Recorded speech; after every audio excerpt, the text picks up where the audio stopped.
Hello दोस्तों, आज की क्लास में हम लोग यूपी डीएलएड सेकेंड सेमेस्टर के वर्तमान भारतीय समाज और प्रारंभिक शिक्षा विषय के राजन सीरीज के अति लघुत्तरी प्रश्नों को पढ़ेंगे। अति लघुत्तरी प्रश्नों को हम लोग आज एक ही क्लास में कंप्लीट करेंगे। पिछले दो क्लासों में हम लोगों ने बहुविकल्पी प्रश्नों को कंप्लीट कर लिया था। अगर आपने नहीं देखा है तो डिस्क्रिप्शन में उसका लिंक है, उस पर क्लिक करके आप देख सकते हैं। तो आइए आज की क्लास शुरू करते हैं। सबसे पहला प्रश्न है अति लघुत्तरी का, जल संचयन की उपयोगिता बताइए। यानी जल को संचयन का अर्थ है कि सुरक्षित रखना, उसको इकट्ठा करके रखना, उसकी क्या उपयोगिता है, आगे क्या क्या उसके यूजेस हो सकते हैं, इसको बताना है। ये 2023 में पूछा हुआ प्रश्न है। इसका उत्तर लिखेंगे, वर्षा जल का संचयन करके सतही जल प्रदूषण को कम किया जा सकता है। भूजल की गुणवत्ता में सुधार और बाहरी बाढ़ को रोकने हेतु वेगमय जल का प्रवाह, यानी जो जिसका वेगमय मतलब जो वाहित जल है, जो चलता है बहता है, उस जल का प्रवाह कम करके मिट्टी के कटाव और बाढ़ के खतरे को कम करता है। ये जल संचयन की उपयोगिता हो जाएगा। दूसरा प्रश्न है, शैक्षिक अवसरों की समानता के लिए कौन कौन बिंदु आवश्यक हैं। इसका उत्तर लिखेंगे, शैक्षिक अवसरों की समानता के लिए आवश्यक बिंदु निम्न है। पहला है शिक्षार्थियों को पुस्तकें और गणवेश देना। दूसरा है शिक्षार्थियों के लिए उन विषयों का अध्ययन करने के लिए प्रोत्साहित करना जिनका जिनका अध्ययन वह कर सकते हैं। प्रश्न क्या तीसरा है इसके बाद, बाल श्रमिक बनने के मुख्य कारण क्या है। उत्तर, बाल श्रमिक बनने का मुख्य कारण गरीबी है। इसके अतिरिक्त किशोरों व युवाओं के लिए धनार्जन के उपयुक्त अवसरों का न होना भी महत्वपूर्ण कारण है। यानी बाल श्रमिक जो 18 वर्ष से कम के बच्चे होते हैं वो खतरनाक कामों में लग जाते हैं, मजदूरी में लग जाते हैं, उसी को बाल श्रमिक कहते हैं। उनके द्वारा उनके घर में जो किशोर होते हैं, बड़े लोग होते हैं, उनके इतनी कमाई नहीं हो पाती कि उनके घर के खर्चे और उनका परिवार का पालन पोषण हो सके, इसलिए छोटे बच्चे भी काम में लग जाते हैं। इसके बाद है प्रश्न संख्या 4, फ्रावेल की शिक्षण पद्धति स्पष्ट कीजिए। तो इसका उत्तर हो जाएगा, फ्रावेल की शिक्षण पद्धति में खेलों की महत्वपूर्ण भूमिका थी। फ्रावेल के अनुसार बालक की आत्मक्रिया खेल द्वारा विकसित होती है, अतः बालकों को खेल द्वारा शिक्षा देनी चाहिए। प्रश्न संख्या 5 है, प्लेटो द्वारा स्थापित संस्था का नाम बताइए। उत्तर लिखेंगे इसका, प्लेटो ने अकादमी नामक संस्था की स्थापना की, जिसमें प्लेटोनिक अकादमी अथवा अकादमिक स्कूल भी कहा जाता है। यानी जिसे प्लेटोनिक अकादमिक भी कहा जाता है या फिर अकादमिक स्कूल भी, यानी इसके 3 नाम हो जाएंगे। पहला है अकादमी, फिर प्लेटोनिक अकादमी और अकादमिक स्कूल, इसमें से कोई भी आप लिख सकते हैं। इसके बाद है अगला प्रश्न संख्या 6, पर्यावरण संरक्षण में विद्यालय की 2 भूमिकाएं बताइए। तो इसका उत्तर लिखेंगे, पहला भूमिका हो जाएगा विद्यालय के पुस्तकालय में पर्यावरण शिक्षा से संबंधित साहित्य की उपलब्धता, और दूसरा विद्यालय में प्राकृतिक वातावरण के महत्व उपयोगिता के बारे में विद्यार्थियों को बताना। इसके बाद है अगला प्रश्न संख्या 7, स्त्री शिक्षा के विषय में प्लेटो का क्या मत था। तो इसका उत्तर है, स्त्री शिक्षा के विषय में प्लेटो का मानना था कि स्त्री व पुरुष दोनों को समान शिक्षा देनी चाहिए, अतः इसी मान्यता के अनुरूप समान शिक्षा की व्यवस्था की गई थी। इसके बाद अगला प्रश्न संख्या 8, भूमंडलीकरण को परिभाषित कीजिए। उत्तर हो जाएगा इसका, भूमंडलीकरण के अंतर्गत स्थानीय संस्कृति की विशेषताएं वैश्विक विशेषताओं के साथ मिश्रित हो जाती हैं, अर्थात इस प्रक्रिया में विश्व भर के देशों और संस्थाओं के मध्य सांस्कृतिक, आर्थिक, राजनीतिक और तकनीकी संबंधों में समन्वय स्थापित करने का प्रयास किया जाता है। 9वां प्रश्न है, लैंगिक समानता से आप क्या समझते हैं। उत्तर, लैंगिक समानता का अर्थ है पुरुष एवं महिला के समस्त अधिकार, अवसर, जिम्मेदारियां और शिक्षा समान रूप से हो। यानी पुरुष हो या स्त्री, लैंगिक का अर्थ यही है ना, 2 लिंग होते हैं, स्त्री और पुरुष, तो दोनों को समान अवसर मिले शिक्षा में, हर एक क्षेत्र में उनको अवसर समान मिले, उनमें विभेद न किया जाए, लैंगिक असमानता के रूप में, यानी स्त्रियों के साथ भेद न हो। इसके बाद है प्रश्न संख्या 10, स्वामी विवेकानंद के अनुसार जन शिक्षा क्या है। इसका उत्तर है, स्वामी विवेकानंद के अनुसार जन शिक्षा जन साधारण को जीवन संघर्ष के लिए तैयार करे, साथ ही शिक्षा ऐसी हो जिससे बालक शारीरिक, मानसिक एवं आर्थिक रूप से अपना विकास कर सके। प्रश्न संख्या 11 है, उपनयन संस्कार से आप क्या समझते हैं, अथवा वैदिक कालीन शिक्षा के अनुसार उपनयन का शाब्दिक अर्थ क्या है। इसका उत्तर लिखेंगे, ये देखिए उपनयन संस्कार डायरेक्ट पूछा है, बिना वैदिक का नाम नहीं लिया है, तो ये 2020 में पूछा हुआ है। यहाँ पे अथवा करके है वैदिक कालीन शिक्षा के अनुसार उपनयन का शाब्दिक अर्थ क्या है। ये 2023 में पूछा हुआ प्रश्न है। तो इसका उत्तर है उपनयन संस्कार का अर्थ है शिक्षा प्राप्त करने के लिए गुरु के पास ले जाना। यानी वैदिक काल में जो बच्चे पढ़ने योग्य हो जाते थे तो उनको गुरु के पास ले जाया जाता था, तो एक संस्कार होता था, उसी को उपनयन संस्कार कहते थे। इसके बाद है अगला प्रश्न संख्या 12, मल्टीमीडिया क्या है। तो इसका उत्तर लिखेंगे आधुनिक समय में मल्टीमीडिया वास्तव में सूचनाओं के आदान प्रदान को बेहतर बनाने हेतु आधुनिकतम तकनीकों के प्रयोग का सूचक है एवं इसमें digital video, graphics, audio, 3D animation, internet content, interactive कार्यक्रम आदि विधाओं का उपयोग भी समाहित रहता है। स्पष्ट है कि मल्टीमीडिया वस्तुतः विभिन्न प्रकार के माध्यमों श्रव्य, दृश्य, पाठ्य तथा चित्रिक आदि का एक उपयोगी संयोजक है। शिक्षण अधिगम प्रक्रिया को अधिक प्रभावी बनाने में मल्टीमीडिया अत्यंत सफल सिद्ध हुआ है। यहाँ पे देखिए बहुत बड़ा आंसर दिया है। जब भी आपको ये प्रश्न पूछेगा, चाहे कोई भी प्रश्न पूछेगा अति लघु उत्तरी में, तो एक नंबर का अति लघु उत्तरी प्रश्न होता है। आप 2 से 3 लाइन लिखिएगा, नहीं तो आपके पास समय नहीं बचेगा, क्योंकि समय बहुत कम रहता है और क्वेश्चन ज़्यादा रहते हैं। इसमें 40 प्रश्न पूछे जाते हैं इस वर्तमान भारतीय समाज एवं प्रारंभिक शिक्षा विषय में, और 2 घंटे का समय रहता है, जिसमें 15 बहुविकल्पी होते हैं, 15 अति लघु उत्तरी होते हैं और 10 लघु उत्तरी होते हैं। अति लघु उत्तरी प्रश्नों का जो आंसर होता है 30 शब्दों में लिखना रहता है, और लघु उत्तरी प्रश्नों का जो आंसर होता है 50 या उससे अधिक में लिखना रहता है। इसके बाद अगला प्रश्न क्या 13, राज्य से क्या अभिप्राय है। तो इसका उत्तर लिखेंगे IL कैटिल के अनुसार राज्य की परिभाषा एक सुसंगठित राजनीतिक समुदाय के रूप में दी जा सकती है, जिसके साथ सरकार होती है तथा जिसे लोगों द्वारा मान्यता प्राप्त होती है। प्रश्न संख्या 14 है बुनियादी शिक्षा का अर्थ बताइए। अथवा करके ये प्रश्न एक और तरीके से पूछा जा सकता है, बुनियादी शिक्षा का आरंभ किसने किया। ये दूसरा प्रश्न है। देखिए भले अथवा दे दिया है, लेकिन इसका दोनों का आंसर इसमें दिया होगा, लेकिन ये दोनों अलग प्रश्न है। बुनियादी शिक्षा का अर्थ अलग होता है और उसका आरंभ किसने किया, ये अलग प्रश्न है। इसका उत्तर लिखेंगे भारत के स्वतंत्रता आंदोलन के समय गांधी जी ने सबसे पहले बुनियादी शिक्षा की कल्पना की थी। यानी शुरुआत किसने किया था, गांधी जी ने। जो नीचे वाला क्वेश्चन है उसका आंसर ये हो जाएगा। और आगे है आज उसे विश्वविद्यालय स्तर पर फाउंडेशन कोर्स कहा जाता है। इसकी पृष्ठभूमि में गांधी जी की बुनियादी यानी बेसिक शिक्षा से था। उनका मानना था कि बालक शिक्षा प्राप्त करते समय व्यवसाय परक भी बने, जीविकोपार्जन करना भी सीखे। यानी गांधी जी का कहना था कि शिक्षा ऐसा होना चाहिए कि जिससे उसके रोजगार उसे मिल सके और अपना जीविकोपार्जन कर सके, अपनी फैमिली को सपोर्ट कर सके, ऐसा शिक्षा होना चाहिए। इसके बाद है अगला प्रश्न संख्या 15, प्राचीन काल में शिक्षा का स्वरूप कैसा था। तो इसका उत्तर है प्राचीन काल में शिक्षा का स्वरूप व्यक्तिक था। इसके बाद है अगला प्रश्न संख्या 16, मैं व्यक्तिगत स्वतंत्रता को महत्व देता हूं, परंतु हमें यह नहीं भूलना चाहिए कि मनुष्य आवश्यक रूप से एक सामाजिक प्राणी है। यह कथन किसका है। तो इसका उत्तर हो जाएगा यह कथन महात्मा गांधी का है। प्रश्न संख्या 17 है शिक्षा के व्यक्तिगत उद्देश्यों के समर्थक कौन है। तो उत्तर शिक्षा के व्यक्तिगत उद्देश्यों के समर्थक टीपी नन है। एक शब्द वाला ये प्रश्न है, आंसर वाला एक शब्द के आंसर वाला ये प्रश्न है, आप इसको याद रखेंगे बस। इसके बाद है प्रश्न संख्या 18, जो विचार जीवन निर्माण, मनुष्य निर्माण तथा चरित्र निर्माण में सहायक हो उन्हें ही शिक्षा की संज्ञा दी जा सकती है। यह कथन किसका है। तो यह कथन स्वामी विवेकानंद का है। प्रश्न संख्या 19 है किसने कहा संगमरमर के पत्थर के लिए जो महत्व मूर्तिकार का है वही महत्व आत्मा के लिए शिक्षा का है। तो ये एडिसन ने कहा। प्रश्न संख्या 20 है बालक के विकास की कितनी अवस्थाएं होती हैं। तो बालक के विकास की 3 अवस्थाएं होती है। वो 3 अवस्थाएं कौन कौन सी होती हैं, शैशवावस्था,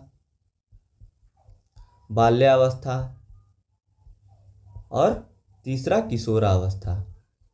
तो शैशवावस्था 1 से 6 वर्ष तक होती है और बाल्यावस्था 6 से 12 वर्ष तक और किशोरावस्था 12 से 18 वर्ष तक। तो इसको आप याद रखेंगे। इसमें आप नाम लिख देंगे, तो यहाँ पे नाम नहीं लिखा है तीनों का, लेकिन आप लिख दीजिएगा क्योंकि अति लघु उत्तरी प्रश्न है, 3 ही वर्ड तो हैं, बस समय नहीं लगेगा, लेकिन लिख देंगे तो आपको पूरा 1 नंबर मिल जाएगा। इसमें हो सकता है कहीं आपका नंबर कट जाए क्योंकि बस 3 केवल पूछा है कितनी अवस्थाएं हैं, तो आप तीनों को बता देंगे ना, उसके बारे में ना लिखें लेकिन उन तीनों का नाम बताना पड़ेगा। इसके बाद अगला प्रश्न प्रश्न क्या है कि शिक्षा की संपूर्ण प्रक्रिया का उद्देश्य विकास या उन्नति है, यह किस दार्शनिक ने कहा? तो यह जॉन डीवी ने कहा। जॉन डुई यहाँ पे लिखा है, कहीं कहीं जॉन डीवी भी मिलता है। इसके बाद है प्रश्न संख्या 22, जॉन डुई ने कौन सी पुस्तक लिखी? तो इसका उत्तर है जॉन डीवी ने डेमोक्रेसी एंड एजुकेशन पुस्तक लिखी। प्रश्न संख्या 23 है, शिक्षा का कार्य उत्तम नैतिक चरित्र का विकास करना, यह किस दार्शनिक ने कहा है? तो यह हर्बर्ट ने कहा है। हर्बर्ट याद रखेंगे। प्रश्न संख्या 24 है, शिक्षा में प्रयोजनवाद के जन्मदाता कौन है? तो विलियम जेम्स है। प्रश्न संख्या 25 है, सर्वोत्तम शिक्षा वही है जो संपूर्ण सृष्टि से हमारे जीवन का सामंजस्य स्थापित करती है, यह किसका है? यह कथन किसका है? तो यह कथन रविंद्रनाथ टैगोर का है। प्रश्न संख्या 26 है, बालकों को बाल देवो भव की संज्ञा किसने दी? यह प्रश्न आया हुआ था बहुविकल्पी प्रश्नों में, तो गीजूभाई बधेका ने दी थी। यानी बच्चों को गीजूभाई बधेका ने देव की संज्ञा दी है, यानी भगवान की। बाल देवो भव यानी बालक जो होते हैं देवता के समान होते हैं, भगवान के समान होते हैं। प्रश्न संख्या 27 है, मॉन्टेसरी की शिक्षण विधि कितने भागों में विभाजित है? तो इसका उत्तर लिखेंगे 3 भागों में विभाजित है। पहला है कर्मेंद्रियों की शिक्षा, दूसरा ज्ञानेंद्रियों की शिक्षा और तीसरा पढ़ने लिखने व गणित की शिक्षा। इसके बाद है प्रश्न संख्या 28, निःशुल्क एवं अनिवार्य बाल शिक्षा का अधिकार अधिनियम कब पारित हुआ? तो 4 अगस्त 2009 को पारित हुआ। और लागू कब से हुआ था? जब लागू पूछेगा तो 2010 से लागू हो गया पूरे देश में, और पारित हुआ था 4 अगस्त 2009 को। इसके बाद है अगला प्रश्न, प्रश्न संख्या 29, राष्ट्रीय जनसंख्या नीति का प्रमुख उद्देश्य क्या था? तो उत्तर है इसका, जनसंख्या नीति से तात्पर्य है आर्थिक, सामाजिक, जननांकिकी, राजनीतिक आधार पर प्राप्त करने वाले लक्ष्यों की प्राप्ति हेतु जो कार्यक्रम बनाए गए हैं उनका मापन करना। इसके बाद अगला प्रश्न है प्रश्न संख्या 30, जल प्रदूषण दूर करने के 2 उपाय लिखिए। उत्तर, जल प्रदूषण रोकने के उपाय निम्नलिखित हैं। पहला है, शहर तथा गांव की नालियों में बहने वाले हानिकारक गंदे पदार्थों को नदियों में नहीं छोड़ना चाहिए। दूसरा, नदियों के निकट गंदे बर्तन तथा मरीजों के कपड़े नहीं धोने चाहिए, इससे जल प्रदूषित होता है। तीसरा है, नदियों में मृत पशुओं के बहाने पर रोक लगा देनी चाहिए। और चौथा है, नदी तथा तालाबों में पशुओं को नहलाने और वाहनों को धोने पर प्रतिबंध लगाना चाहिए। इतने सारे तरीके हैं जल प्रदूषण के रोकने के। इसके बाद अगला प्रश्न संख्या 31, पर्यावरण संरक्षण अधिनियम कब लागू किया गया? तो 1986 में। प्रश्न संख्या 32 है, वैश्विक तापन से आप क्या समझते हैं? संक्षिप्त में समझाइए। ये प्रश्न 2022 में पूछा हुआ था। अथवा करके इसमें एक प्रश्न दिया है, भूमंडलीय ताप वृद्धि किसे कहते हैं? ये दोनों प्रश्न सेम ही हैं, आप दोनों में से कोई पूछेगा तो सेम आंसर लिखेंगे। इसका उत्तर हो जाएगा, सामान्यतः भूमंडलीय ताप वृद्धि का आशय पृथ्वी के ताप में क्रमशः आने वाली वृद्धि से है। यानी पृथ्वी के ताप में वृद्धि को ही भूमंडलीय ताप वृद्धि कहते हैं या फिर वैश्विक तापन कहते हैं। इसके बाद है प्रश्न संख्या 33, बालिका शिक्षा की 2 प्रमुख समस्याएं लिखिए। पहला, शैक्षिक अवसरों की समानता की समस्या। दूसरा, कन्याओं की शिक्षा के प्रति उचित दृष्टिकोण का अभाव। इसके बाद है प्रश्न संख्या 34, किन्हीं 4 मानवीय मूल्यों का उल्लेख कीजिए। तो सच्चाई, सत्यनिष्ठा, उत्तरदायित्व की भावना, दया भाव, ये सब ईमानदारी, ये सब मानवीय मूल्य हो जाएंगे। अगला प्रश्न है प्रश्न संख्या 35, फ्रावेल द्वारा किस शिक्षण पद्धति का प्रतिपादन किया गया? तो किंडरगार्टन का। फ्रावेल ने शिक्षक को मालिक कहा और छोटे बच्चे को नन्हा पौधा कहा, और जो स्कूल है उसको बालोद्यान या बाग कहा। यानी पौधे का जो बगीचा होता है ना, उसको स्कूल को कहा। छोटे पौधे जो उसमें होते हैं उस बालक को कहा, यानी उसमें जो पढ़ने वाले बच्चे होते हैं उनको नन्हा पौधे से कंपेयर किया, और जो शिक्षक होता है माली से कंपेयर किया था। और उन्होंने किंडरगार्टन पद्धति को बताया था, विधि को बताया था। अगला प्रश्न इसके बाद प्रश्न क्या 36, टैगोर को किस धारणा में विश्वास था? इसका उत्तर है, टैगोर को सत्यम शिवम अद्वैत की धारणा में विश्वास था। उन्होंने ईश्वर को सर्वोच्च मानव, सुप्रीम मैन माना। वे अद्वैतवादी थे। प्रश्न संख्या 37 है, फ्रावेल की किन्हीं 2 प्रमुख रचनाओं के नाम लिखिए। यानी उनके द्वारा लिखी पुस्तक का नाम बताना है किन्हीं 2 का। तो इसका उत्तर हो जाएगा, फ्रावेल की प्रमुख रचना एजुकेशन ऑफ मैन तथा दूसरी प्रमुख रचना मदर एंड प्ले सॉन्ग्स है। प्रश्न संख्या 38 है, जनसंख्या शिक्षा की कोई एक परिभाषा लिखिए अथवा जनसंख्या शिक्षा को परिभाषित कीजिए। वही चीज़ है, इसका उत्तर होगा जनसंख्या शिक्षा का अर्थ एवं परिभाषा है। जिसमें नीचे दिया है जनसंख्या शिक्षा दो शब्दों से मिलकर बना है, जनसंख्या एवं शिक्षा, अर्थात जिस शिक्षा में जनसंख्या का ज्ञान निहित हो उसे जनसंख्या शिक्षा कहते हैं। जनसंख्या शिक्षा को समझने हेतु इसकी परिभाषाओं को समझना आवश्यक है जो निम्नलिखित है। नीचे दिया हुआ इसका परिभाषा। पहला है राज्य शिक्षा संस्थान उत्तर प्रदेश के अनुसार जनसंख्या का जो परिभाषा दिया हुआ है वो है, यह एक ऐसा प्रयास है जिसके द्वारा विभिन्न वर्गों विशेषकर छात्र छात्राओं को विश्व के परिप्रेक्ष्य में देश प्रदेश तथा क्षेत्र की जनसंख्या स्थिति, जननांगी के प्रमुख तत्वों, जनसंख्या एवं पर्यावरण के पारस्परिक संबंधों, जनसंख्या वृद्धि के आर्थिक व सामाजिक विकास हो इत्यादि की जानकारी दी जा सकती है। और दूसरा परिभाषा है यूनेस्को के अनुसार, जनसंख्या शिक्षा को संख्यात्मक पहलू के रूप में अथवा अधिक महत्वपूर्ण संस्थाओं के निबंध के रूप में ही नहीं जानना चाहिए, इसे जनसंख्या के गुणात्मक पक्ष एवं मानव स्रोत विकास के संबंध में जानना चाहिए। इस प्रकार हम कह सकते हैं कि जनसंख्या शिक्षा का अर्थ वर्तमान तथा भावी परिवार के कल्याण, आर्थिक संपन्नता तथा राष्ट्रीय जीवन स्तर को ऊंचा उठाने में सहायता करना है। अगला प्रश्न है प्रश्न संख्या 39, दूरस्थ शिक्षा की कोई दो विशेषताएं लिखिए। इसका उत्तर लिखेंगे। पहला, यह पद्धति आमने सामने बैठकर अध्ययन करने से सर्वथा भिन्न है।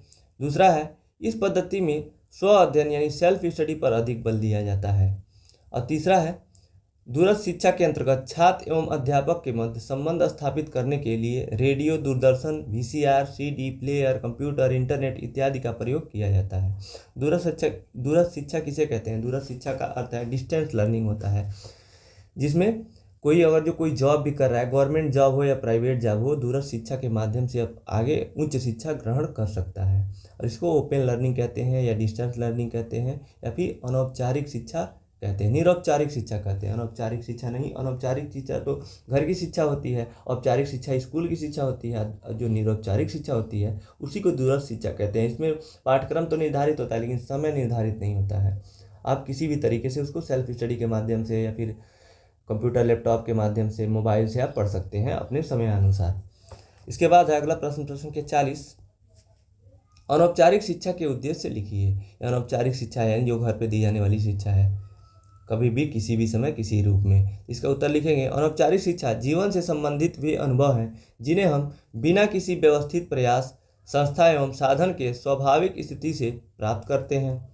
इस प्रकार की शिक्षा प्रत्यक्ष रूप से जीवन से संबंधित होती है। यह शिक्षा स्वाभाविक रूप से होती है। इसकी न तो कोई निश्चित योजना होती है और न ही कोई निश्चित नियमावली होती थी या फिर है, होगा यहाँ पे है। यह बालक के आचरण का रूपांतरण करते हैं, परंतु रूपांतरण की प्रक्रिया अज्ञात, अप्रत्यक्ष व अनौपचारिक होती है। यानी घर पर दी जाने वाली शिक्षा ना, जो बड़ों के द्वारा छोटों को दिया जाता है या फिर ट्यूशन के रूप में या फिर जो भी पढ़ाया जाता है, कुछ सिखाया जाता है, तो उसी को अनौपचारिक शिक्षा कहते हैं। इसके बाद है प्रश्न क्या 41, बौद्धकालीन शिक्षा की दो विशेषताओं का उल्लेख कीजिए। यहाँ पे काफ़ी बड़ा आंसर दिया है, देख लेते हैं एक बार। बाकी आप इसको छोटा करके तो लिख ही सकते हैं एग्जाम में। पहला है संघ और दूसरा है गुरु और शिष्य संबंध। तो पहले में दिया है संघ बौद्ध शिक्षा के प्रमुख केंद्र थे। संघ में प्रविष्ट होने पर मनुष्य श्रवण बन जाता था, श्रवण नहीं है, देखिए भ्रमण बन जाता था, भ्रमण का यहाँ पे भ्रमण होना चाहिए। भ्रमण के अलावा संघों में और किसी को शिक्षा प्रदान नहीं की जा सकती थी। संघ में प्रवेश लेने के विशेष नियम थे। संघ में प्रविष्ट होने को प्रवज्जा संस्कार कहते थे। ये प्रश्न पूछा हुआ है बहुविकल्पी में। प्रवज्जा संस्कार किस काल से संबंधित है? तो बौद्धकालीन शिक्षा से संबंधित है, बौद्ध काल से संबंधित है। कहते थे इसका अर्थ है बाहर जाना, अर्थात भावी भिक्षु परिवार से अलग विलग होकर बाहर आकर बौद्ध संघ में मिल रहा है। इसकी आयु 8 से 12 वर्ष के मध्य होती थी। 20 वर्ष की आयु में उपसंपदा संस्कार होता था, यानी जब पढ़ाई पूरी हो जाती थी बौद्ध शिक्षा, उसके बाद उपसंपदा संस्कार होता था। उसके बाद जो वो बच्चा था पूरा तरह से बौद्धकालीन शिक्षा ग्रहण कर लेता था और भिक्षु बन जाता था। आगे दिया इसमें, इसके फलस्वरूप भिक्षु संघ का पूर्ण रूपेण सदस्य बन जाता था, यानी वो भिक्षु बन जाता था। इसके बाद अगर इसी में अगला है दूसरा, दो विशेषताएं पूछा था ना, तो दूसरा विशेषता है गुरु और शिष्य संबंध। गुरु एवं शिष्यों के बीच बड़े संघर्ष एवं मधुर संबंध हुआ करते थे। दोनों का जीवन सादा तथा निकट का होता था, यानी दोनों बहुत घनिष्ठ रहते थे आपस में, काफ़ी उनका संबंध बहुत अच्छा था। गुरु शिष्यों की शैक्षिक, शारीरिक, मानसिक एवं आध्यात्मिक आवश्यकताओं के अनुसार उनका विकास करता था। इस युग में गुरु शिष्य का मठ से निष्कासन कर सकता था। जब गुरु यह पाता था कि, यहाँ पे था होगा, था कि कोई शिष्य पर्याप्त मात्रा में उसे सम्मान नहीं दे रहा है या अपने अध्ययन के प्रति जागरूक नहीं है, तो वह उसको निष्कासित कर दिया करता था। यदि कोई गुरु किन्हीं कारणों से संघ से बाहर हो जाता था तो उसके शिष्यों को भी संघ से बाहर ले जाना पड़ता था। यानी अगर जो बच्चे को अलग करता था गुरु, तो केवल बच्चा उससे निष्कासित होता था उस संघ से। अगर जो गुरु किसी कारणवश अलग होता था उस संघ से, तो अपने शिष्यों को भी वो बाहर ले जाता था। यहाँ पे लिखा हुआ है। अगला प्रश्न है प्रश्न संख्या 42। आदर्शवाद के प्रमुख प्रवर्तकों के नाम लिखिए। तो उत्तर हो जाएगा आदर्शवाद के प्रमुख प्रवर्तक सुकरात, प्लेटो, डेकार्ट, स्पिनोजा तथा हेगल है। प्रश्न संख्या 43 है स्वामी विवेकानंद के बचपन का नाम लिखिए। ये बहुविकल्पी में भी पूछा हुआ प्रश्न है।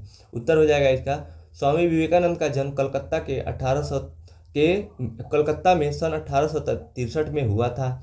इनका वास्तविक नाम नरेंद्रनाथ दत्त था। यही पूछा हुआ था इनका बचपन का नाम, तो नरेंद्रनाथ दत्त था।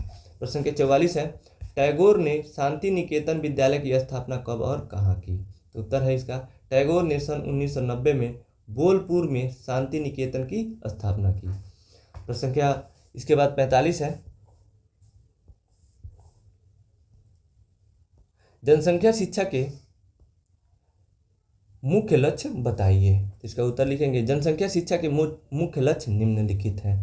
पहला है आर्थिक प्रगति एवं स्वास्थ्य शिक्षा, आवास, आहार एवं जीवन की अन्य आवश्यकताओं के उच्च स्तर को उपलब्धि सहित जीवन की वर्तमान और भावी गुणवत्ता के लिए जनसंख्या की विशेषताओं के महत्व की अनुभूति करना। दूसरा है छोटे परिवार को, जिसमें परिवार के प्रत्येक सदस्य को उच्च जीवन स्तर प्राप्त करने की अधिक संभावना रहती है, प्रशंसात्मक दृष्टि से देखना। प्रश्न संख्या 46 है पर्यावरण प्रदूषण का अर्थ बताइए।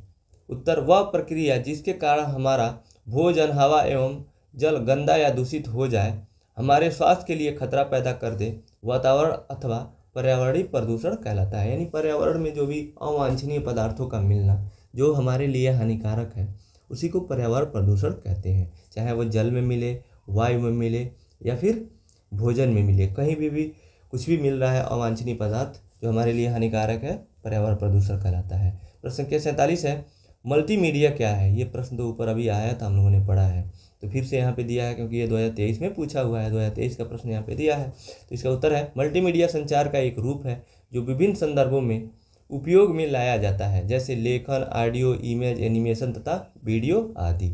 प्रश्न संख्या 48 है प्लेटो द्वारा स्थापित संस्था का क्या नाम था। ये भी प्रश्न रिपीट हो रहा है। अभी ऊपर हम लोगों ने पढ़ा है एकेडमी उनके द्वारा स्थापित संस्था का नाम था। प्रश्न संख्या 49 है पाठशाला को बाग, शिशु को पौधा और शिक्षक को मालिक कहने वाले विचारक का नाम लिखिए। तो फ्रॉबेल, ऊपर आप लोगों को अभी हमने आपको ये बताया है, फ्रॉबेल ने कहा था और इन्होंने किंडरगार्टन पद्धति या विधि का प्रतिपादन किया था। प्रश्न संख्या 50 है प्रयोजनवाद किसमें आस्था नहीं रखता है। उत्तर प्रयोजनवाद ईश्वरीय सत्ता में आस्था नहीं रखता है। प्रश्न संख्या 51 है शिक्षण विधि के जनक कौन है। तो सुकरात हैं।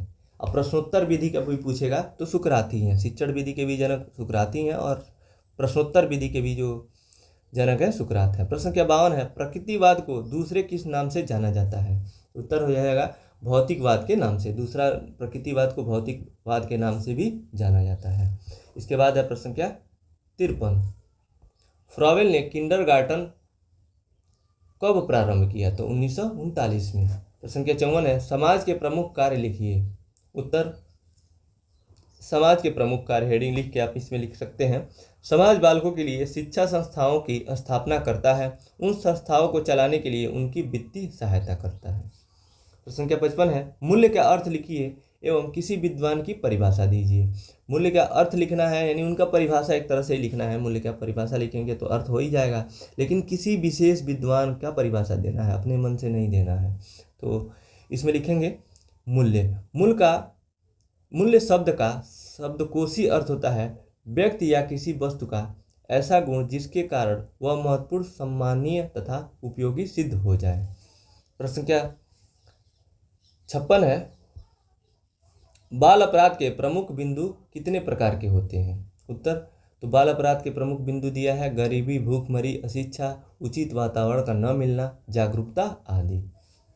यानी इतने तरह से बाल अपराध उत्पन्न हो सकते हैं। गरीबी की वजह से भी बच्चे बाल अपराधी बन जाते हैं, भूखमरी की वजह से, अशिक्षा की वजह से वो पढ़े लिखे नहीं रहते हैं, और जो पढ़े लिखे रहते तो बाल अपराध समझते कि बाल अपराध मतलब अपराधी नहीं बनना चाहिए। बाल अपराध का क्या अर्थ है? मुख्य रूप से अपराधी अर्थ है, जो छोटे बच्चे बन जाते हैं अपराधी ना, उन्हीं को बाल अपराध कहते हैं।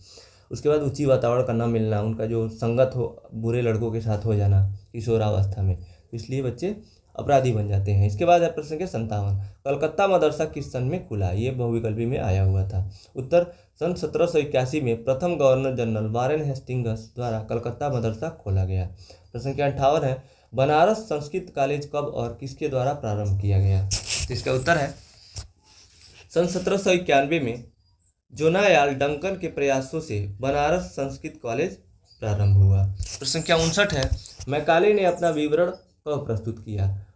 उत्तर, 2 फरवरी 1835 को अपना विवरण प्रस्तुत किया। ये तीनों प्रश्न बहुविकल्पी में पूछा जा चुका है, प्रीवियस ईयर में हम लोगों ने पढ़ा था, और इसके भी बहुविकल्पी प्रश्न जो पीछे हम लोगों ने 2 क्लास किया है उसमें ये पढ़ा था, आया हुआ था। इसके बाद है प्रश्न संख्या 60, वुड घोषणा पत्र के आधार पर कंपनी ने शिक्षा नीति कब घोषित की?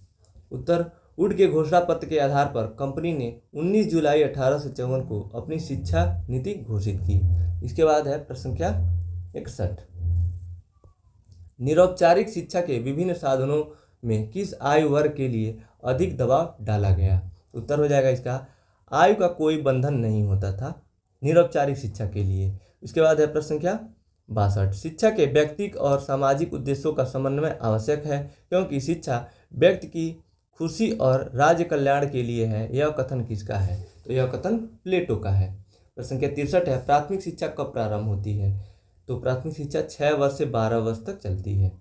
6 वर्ष पे बच्चे का जो एडमिशन है क्लास 1 में हो जाता है, ये उत्तर प्रदेश के प्राइमरी विद्यालय में, यानी वहाँ से शुरू होती है 6 वर्ष पे।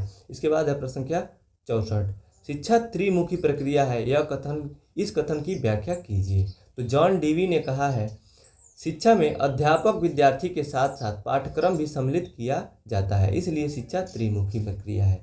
यानी जॉन डीवी ने शिक्षा को त्रिमुखी प्रक्रिया बताया है, और जिसमें शिक्षक, शिक्षार्थी और पाठ्यक्रम है। और एडम स्मिथ ने केवल द्विमुखी प्रक्रिया बताया है, द्विध्रुवी प्रक्रिया बताया है, जिसमें केवल अध्यापक और बच्चे हुआ कर, यानी अध्यापक और विद्यार्थी, केवल 2 ही को उन्होंने महत्व दिया है, उन्होंने पाठ्यक्रम को महत्व नहीं दिया है एडम स्मिथ ने।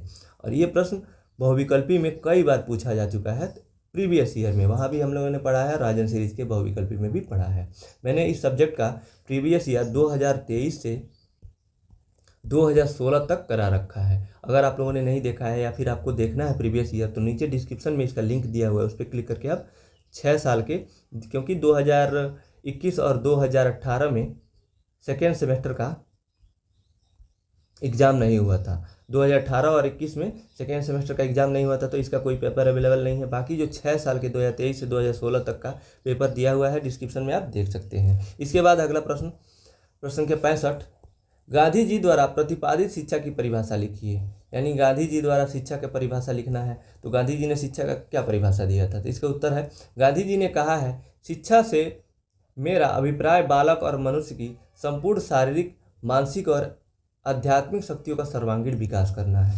प्रश्न संख्या 66 है, औपचारिक शिक्षा किसे कहते हैं? उत्तर, इसमें शिक्षा देने की योजना अर्थात समय, स्थान, अध्यापक, विधि एवं पाठ्यक्रम पूर्व निर्धारित होता है। यानी जो स्कूलों में दी जाने वाली शिक्षा औपचारिक शिक्षा कहलाती है। उसमें समय निर्धारित रहता है, स्थान निर्धारित रहता है कि विशेष क्लास उसी में बच्चे पढ़ते हैं, विशेष बच्चे, और समय भी निर्धारित रहता है, पाठ्यक्रम में निर्धारित रहता है, सभी चीज़ निर्धारित रहता है। एक समय एकदम टाइम टेबल से वो जो पढ़ाई चलता है बच्चों का, तो उसी को औपचारिक शिक्षा कहते हैं। अनौपचारिक इसमें कुछ भी ऐसा नहीं होता है, घर पे दी जाने वाली शिक्षा होती है। इसके बाद है प्रश्न संख्या 67, परिवार में बच्चों को मुख्य रूप से किस विधि द्वारा शिक्षा दी जाती है? उत्तर, परिवार में बच्चों को मुख्य रूप से कहानी कथन द्वारा शिक्षा दी जाती थी। बड़े बुजुर्ग छोटे बच्चों को कहानी द्वारा शिक्षा देते हैं। प्रश्न संख्या 68 है, प्रयोजनवादी शिक्षा के 2 उद्देश्य लिखिए। तो इसका उद्देश्य हो जाएगा पहला, पूर्व निश्चित उद्देश्यों का विरोध और नवीन मूल्यों का निर्धारण। प्रश्न संख्या 69 है, बुनियादी शिक्षा के जन्मदाता कौन है? तो महात्मा गांधी। ये प्रश्न अभी ऊपर पढ़ा है हमने। इसके बाद है प्रश्न संख्या 70, डॉक्टर मारिया मोंटेसरी का जन्म कहाँ हुआ था? ये प्रश्न बहुविकल्पी में भी हम लोगों ने पढ़ा था। उत्तर है इसका, डॉक्टर मारिया मोंटेसरी का जन्म 21 अगस्त 1870 में चियाराबेली इटली में हुआ था। चियाराबेली इटली का एक स्थान है, वहाँ पे इनका जन्म हुआ था। अगला प्रश्न है इसके बाद प्रश्न संख्या 71, समाज की एक उपयुक्त परिभाषा लिखिए। तो इसका उत्तर हो जाएगा, मैकाइवर एवं पेज के अनुसार समाज व्यवहारों एवं प्रतिक्रियाओं की, अधिकार एवं पारस्परिक सहयोग की, अनेक समूह और विभागों की, मानव व्यवहार के नियंत्रणों एवं स्वाधीनताओं की एक व्यवस्था है। मैकाइवर एवं पेज के अनुसार ये परिभाषा है। इसके बाद अगला प्रश्न 72, शिक्षा को प्रभावित करने वाले प्रमुख कारकों को लिखिए। तो शिक्षा को क्या क्या प्रभावित कर सकते हैं? परिवार, समाज, राज्य, जनसंचार, ये सब प्रभावित करते हैं। प्रश्न संख्या 73 है, शिक्षा के सार्वभौमिकरण से क्या आशय है?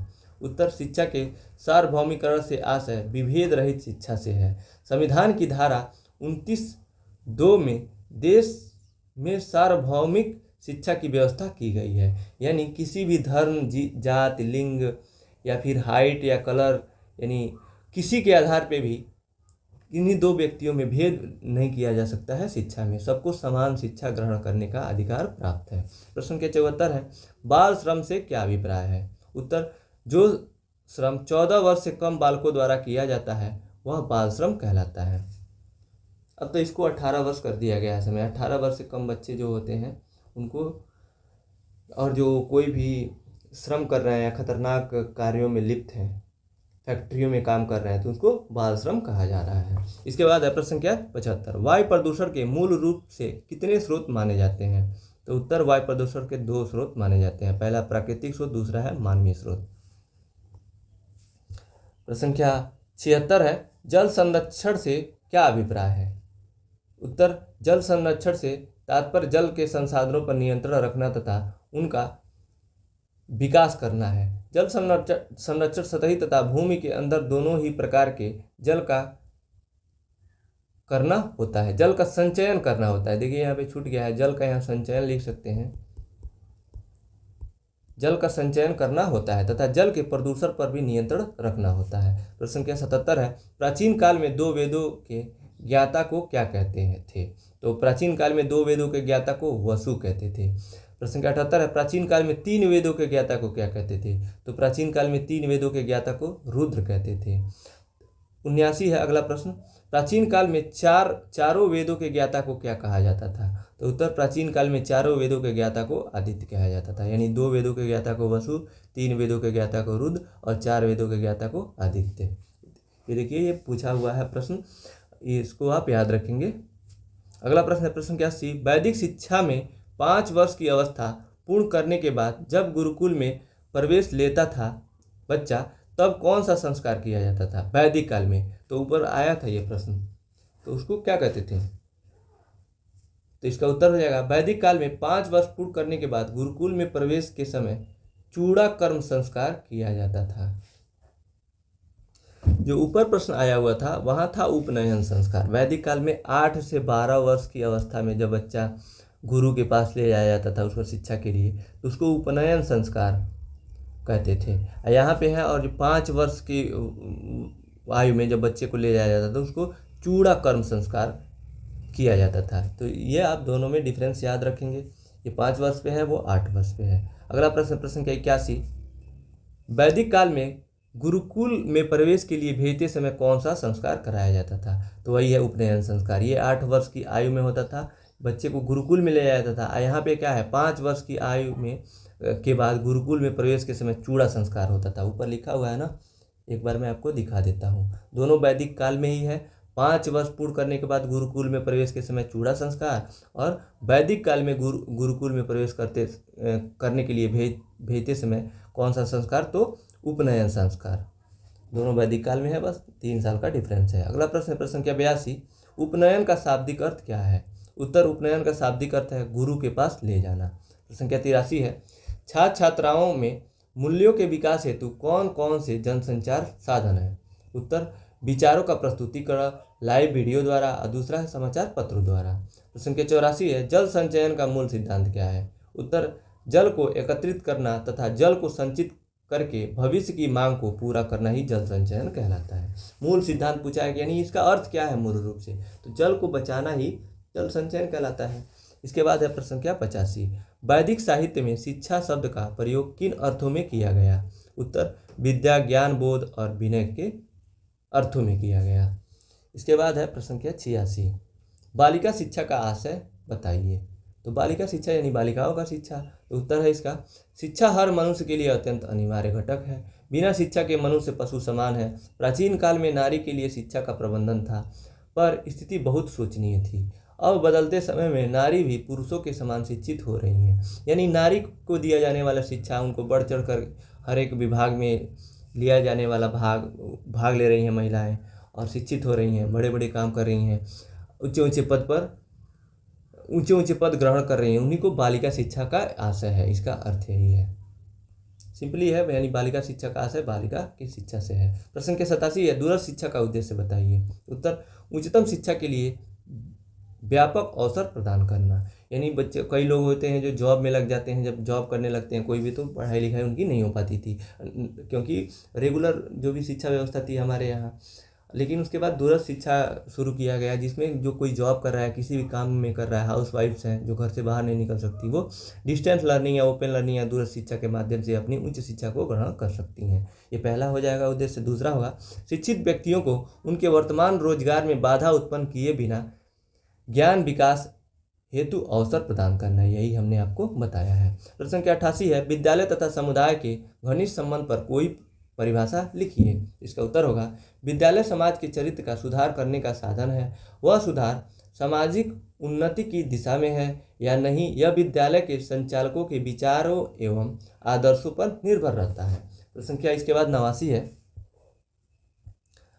मॉन्टेसरी पद्धति का व्यक्तित्व के विकास में सिद्धांत बताइए। उत्तर, मॉन्टेसरी का कथन है, बालक के व्यक्तित्व का आदर किया जाना चाहिए, उनकी अवहेलना अथवा उपेक्षा करना उचित नहीं है। बालकों के साथ ऐसा व्यवहार नहीं किया जाना चाहिए जिससे उनकी भावनाओं को ठेस लगे। विद्यालय का वातावरण उत्पन्न होना चाहिए। इसके बाद है प्रश्न संख्या 90, मॉन्टेसरी पद्धति में लिखना कैसे सिखाया जाता है? तो इसका उत्तर हो जाएगा, मॉन्टेसरी पद्धति में जब बालक को लिखना सिखाया जाता है तो उससे 3 कार्य करवाए जाते हैं। पहला है लेखनी पकड़ने का अभ्यास, यानी लेखनी का अर्थ क्या है, पेंसिल पकड़ने का अभ्यास, उसी को लेखनी कहते हैं। और दूसरा है अक्षरों के स्वरूप का ज्ञान कराना, और यानी अक्षर कैसे बनेंगे, जैसे क है तो उसमें खड़ी पाई खींचा जाएगा, फिर इधर एक गोली बनाया जाता है, फिर ऐसे इधर पूंछ लटकाया जाता है, ऐसे वही है अक्षरों के स्वरूप का ज्ञान कराना। तथा तीसरा है अक्षरों का उच्चारण कराना, यानी उनको पढ़ना सिखाना। इसके बाद अगला प्रश्न संख्या 91, मॉन्टेसरी पद्धति के अनुसार पढ़ना कैसे सिखाया जाता है? तो उत्तर, मॉन्टेसरी पद्धति में जब बालक को पढ़ना सिखाने हेतु शिक्षिका किसी परिचित वस्तु को मेज पर रख देती है और श्यामपट्ट पर उसका नाम लिख देती है, फिर बालक को उस शब्द को बार बार पढ़ाया जाता है। शब्दों का पढ़ना आ जाने के बाद बालक को वाक्य पढ़ना सिखाया जाता है। यानी वही है, सिंपल ही है, मेज पे कोई भी बस जैसे बुक रख दिया और वहाँ पे लिख दिया किताब या बुक, और बच्चों को वो पढ़ना सिखा रही है और उनसे बुलवा रही है। तो वही है तरीका बच्चों को मॉन्टेसरी पद्धति में पढ़ना सिखाने का। प्रश्न संख्या 92 है, मॉन्टेसरी पद्धति के अनुसार ज्ञानेंद्रियों का प्रशिक्षण सिद्धांत क्या है? उत्तर लिखेंगे इसका, मॉन्टेसरी कहती हैं 7 वर्ष की आयु तक बालकों की इंद्रियां विशेष रूप से क्रियाशील होती हैं, अतः इस अवस्था में उनकी ज्ञानेंद्रियों को प्रशिक्षित किया जाना चाहिए। प्रश्न संख्या 93 है, गीजू भाई के शिक्षक के संबंध में क्या विचार है? तो उत्तर लिखेंगे इसका, गीजू भाई का शिक्षक के संबंध में मत था कि शिक्षक ही बालकों का मार्गदर्शक और उसका प्रशिक्षित होना अनिवार्य है। यानी शिक्षक जो है मार्गदर्शक होना चाहिए बच्चे का, और उनको पूर्ण रूप से शिक्षित होना चाहिए। जब शिक्षक शिक्षित रहेगा तभी तो बच्चों को शिक्षित बनाएगा। प्रश्न संख्या 94 है, गांधी जी द्वारा प्रस्तावित बेसिक शिक्षा का दूसरा नाम क्या है? तो ये प्रश्न तो ये कई बार आ चुका, बुनियादी शिक्षा उनका दूसरा नाम है। प्रश्न संख्या 95 है, प्लेटो ने शिक्षा के संबंध में क्या लिखा है? उत्तर, शिक्षा प्रथम एवं श्रेष्ठतम वस्तु है जिसे सर्वोत्तम मनुष्य ही प्राप्त कर सकते हैं। प्रश्न संख्या 96 है, एमिल किसकी पुस्तक है? तो उत्तर लिखेंगे इसका, एमिल रूसो की पुस्तक है। ये 2023 का पहला प्रश्न है बहुविकल्पी का, 2023 में पूछा हुआ था एमिल किसकी पुस्तक है, तो रूसो की पुस्तक है।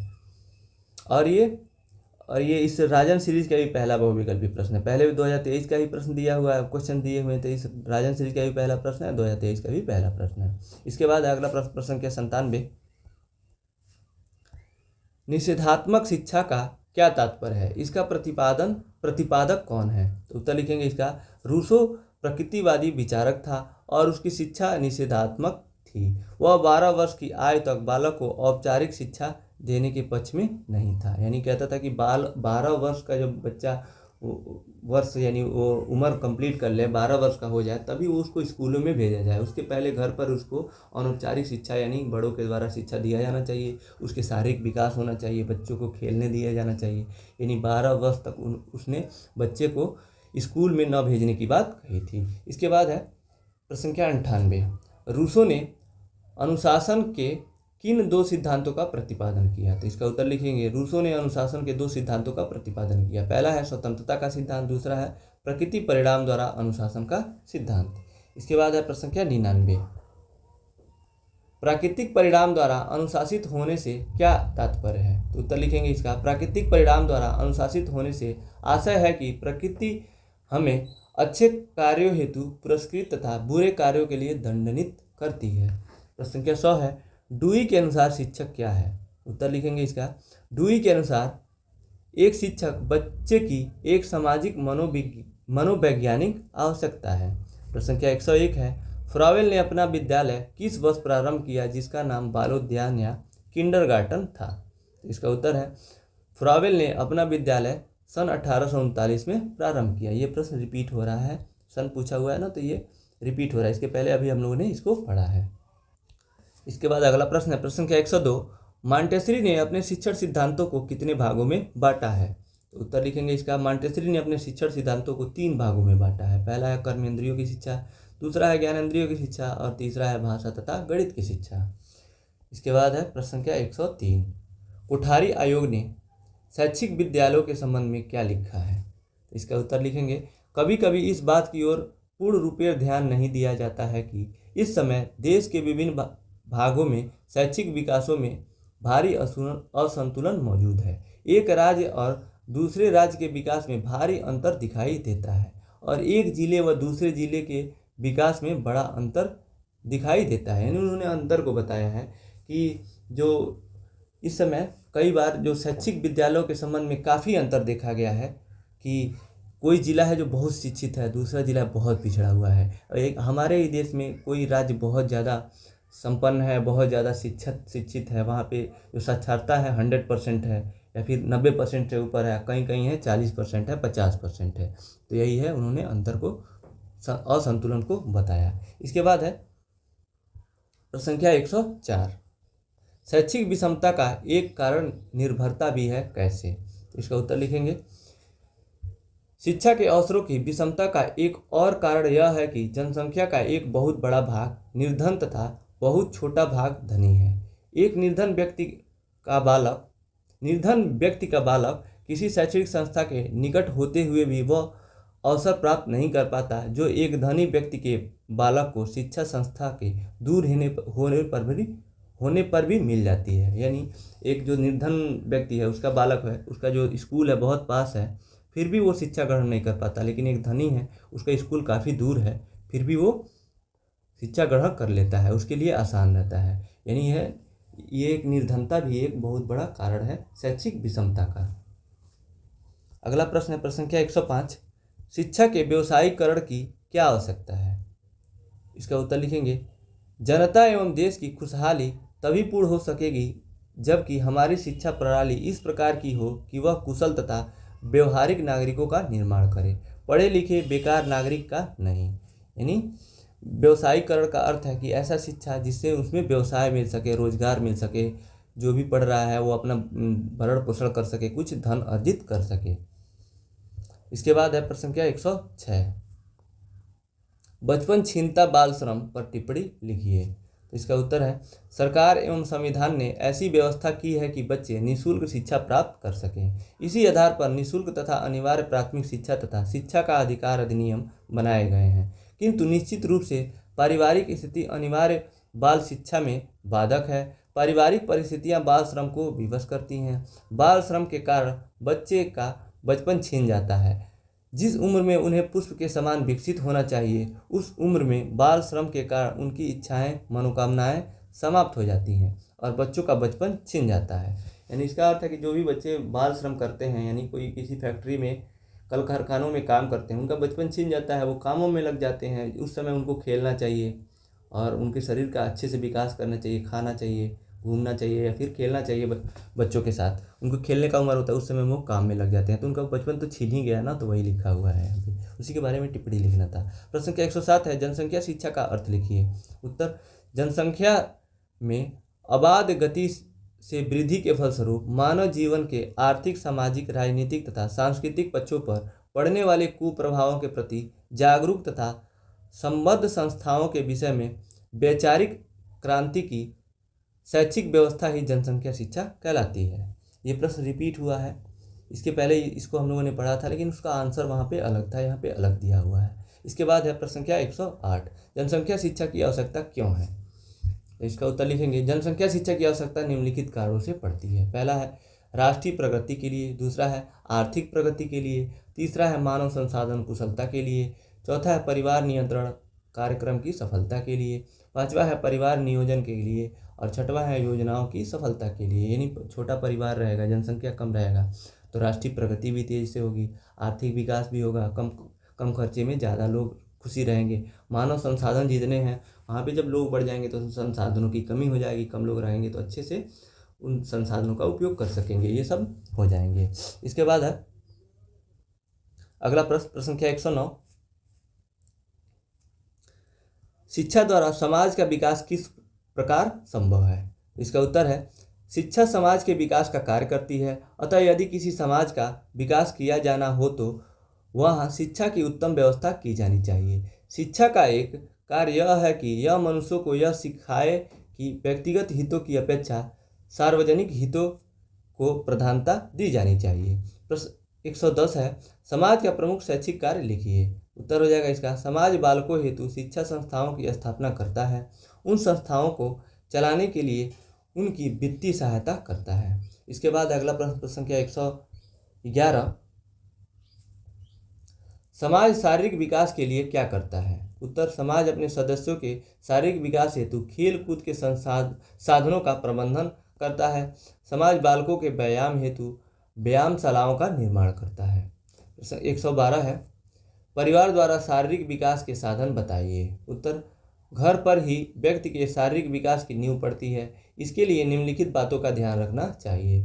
हवादार घर हो, भोजन हो, अच्छा वस्त्र हो, व्यायाम और आराम, व्यक्तिगत स्वच्छता आदि, इन सभी से परिवार द्वारा शारीरिक विकास किया जा सकता है अच्छे से बच्चे का। प्रश्न संख्या 113 है, इसके बाद परिवार द्वारा बालक के शैक्षिक विकास की व्यवस्था किस प्रकार करनी चाहिए। उत्तर, परिवार को बच्चे के शारीरिक विकास के साथ साथ उनके बौद्धिक विकास का भी ध्यान रखना चाहिए। बौद्धिक विकास से संबंधित खिलौने, पहेली बॉक्स, चित्र पहेलियाँ, शिक्षाप्रद कहानियों की पुस्तकों आदि की व्यवस्था करनी चाहिए। इसके बाद है प्रश्न संख्या 114, घर को बालोपयोगी कैसे बनाया जाना चाहिए। उत्तर, बालोपयोगी मतलब बालकों के लिए उपयोगी, यानी छोटे बच्चों के लिए उपयोगी। तो इसका उत्तर लिखेंगे, इस संबंध में गीजूबाई का कथन देखिए। इसमें गीजूबाई बधेका ने कहा था, हमारे घरों में ऐसी खूंटियाँ कहाँ हैं कि जिन तक बालक के हाथ पहुँच सके। हमारे घरों में टंगी बढ़िया तस्वीर बहुत ऊंचाई पर टंगी होती हैं, उनकी ओर हमारा अपना ध्यान ही बहुत कम जाता है। ऐसी स्थिति में उनका बालकों के लिए क्या उपयोगी रह जाता है। यानी जो तस्वीरें होती हैं बहुत ऊंचाई पे लगाई जाती हैं और वहाँ पे हमारा ही ध्यान बहुत कम जाता है, तो बच्चे का ध्यान कहाँ जाएगा। यानी कि जो भी तस्वीरें हैं, आप कोई पेंटिंग लगा रहे हैं कोई भी, तो उसकी ऊंचाई कम रखें। इसमें अगला प्रश्न है, प्रश्न संख्या 115, व्यक्ति और समाज का संबंध बताइए। उत्तर, व्यक्ति और समाज का घनिष्ठ संबंध है। यद्यपि यह सत्य है कि व्यक्ति समाज को प्रभावित करता है, किंतु वह स्वयं भी समाज से प्रभावित होता है। जन्म लेते ही वह समाज के प्रभाव में आने लगता है। इसका अर्थ है कि व्यक्ति भी समाज को प्रभावित करता है और समाज भी व्यक्ति को प्रभावित करता है, यानी दोनों एक दूसरे के पूरक हैं। यानी व्यक्ति के द्वारा ही, व्यक्तियों के द्वारा, बच्चों के द्वारा, महिलाओं के द्वारा मिलकर ही समाज का निर्माण होता है और समाज के द्वारा जो छोटा बच्चा जन्म लेता है उसको प्रभावित करता है, उसी के द्वारा उसका विचार होता है, उसके पालन पोषण के विचार, जिस माहौल में रहता है वैसा बच्चा बन जाता है। यानी दोनों एक दूसरे को प्रभावित करते हैं। इसके बाद अगला प्रश्न संख्या 116, किसका कथन है शिक्षा वह है जो जीवन को संपूर्ण सत्ता के समन्वय स्थापित करने की शक्ति देती है। तो रविंद्रनाथ टैगोर का कथन है। अगला प्रश्न है प्रश्न संख्या 117, प्रयोजनवादी शिक्षा की विशेषताएं बताइए। तो इसका उत्तर होगा प्रयोजनवादी शिक्षा की विशेषताएं। पहला विशेषता है बालक का महत्व, दूसरा है सामाजिक मूल्यों पर बल और तीसरा है अनुभव व क्रिया पर बल, चौथा है शिक्षा एक लोकतांत्रिक प्रक्रिया है। प्रश्न संख्या 118 है प्रयोजनवादी शिक्षा के उद्देश्य बताइए। उत्तर, प्रयोजनवादी शिक्षा के उद्देश्य, पहला है उचित पथ प्रदर्शन, दूसरा है नवीन मूल्यों और आदर्शों का निर्माण, तीसरा है गतिशील साधन संपन्न मस्तिष्क का विकास और चौथा है सामाजिक कुशलता का विकास। इसके बाद अगला प्रश्न है प्रश्न संख्या 119, जॉन डेवी ने शिक्षा का आधार क्या बताया। उत्तर, जॉन डेवी के शिक्षा के दो आधार हैं, पहला है मनोवैज्ञानिक आधार और दूसरा है सामाजिक आधार। इसके बाद अगला प्रश्न संख्या 120, योजना विधि के जनक कौन है, इस विधि के सोपानों को बताइए। सोपान का अर्थ है उनके चरण को बताना है। तो उत्तर लिखेंगे इसका, योजना विधि के जनक किलपैट्रिक हैं। यह जॉन डेवी के शिष्य थे। योजना विधि के प्रमुख सोपान इस प्रकार हैं, पहला है क्रिया की समस्यात्मक परिस्थिति उत्पन्न करना, दूसरा है समस्या, तीसरा है समन्वित समाधान और चौथा है परीक्षण एवं प्रयोग। प्रश्न संख्या 121 है मनोविज्ञान और निर्देशन विभाग कहाँ है। तो मनोविज्ञान और निर्देशन विभाग इलाहाबाद में है, उत्तर प्रदेश का इलाहाबाद में स्थित है।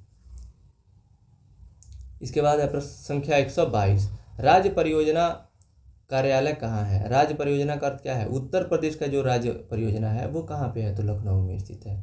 प्रश्न संख्या 123 है SCRT का पूरा नाम बताइए। तो SCRT का हिंदी में फुल फॉर्म होता है राज्य शैक्षिक अनुसंधान और प्रशिक्षण परिषद, और इसका इंग्लिश में फुल फॉर्म होता है, क्योंकि SCRT ऐसे लिखा है ना, SCERT, तो इसका फुल फॉर्म होता है state council of educational research and training. और SCRT की स्थापना कब हुई थी, 1981 में हुई थी। SCRT की स्थापना 1981 में हुई थी और NCERT की स्थापना 1961 में हुई थी।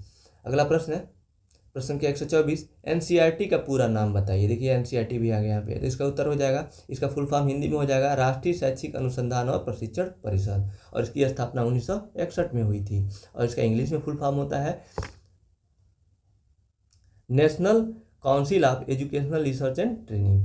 तो NCERT का में बस एक ही परिवर्तन है, ऊपर में यहाँ पे N हो जाएगा और SCRT में N की जगह पे S हो जाएगा, तो ये स्टेट हो जाएगा, state council of educational research and training, और जब N होगा तो नेशनल हो जाएगा, national council of educational research and training. और SCRT की स्थापना 1981 में और NCERT की स्थापना 1961 में, यानी 20 वर्ष बाद SCRT की स्थापना हुई थी। इसके बाद अगला प्रश्न है प्रश्न संख्या 125,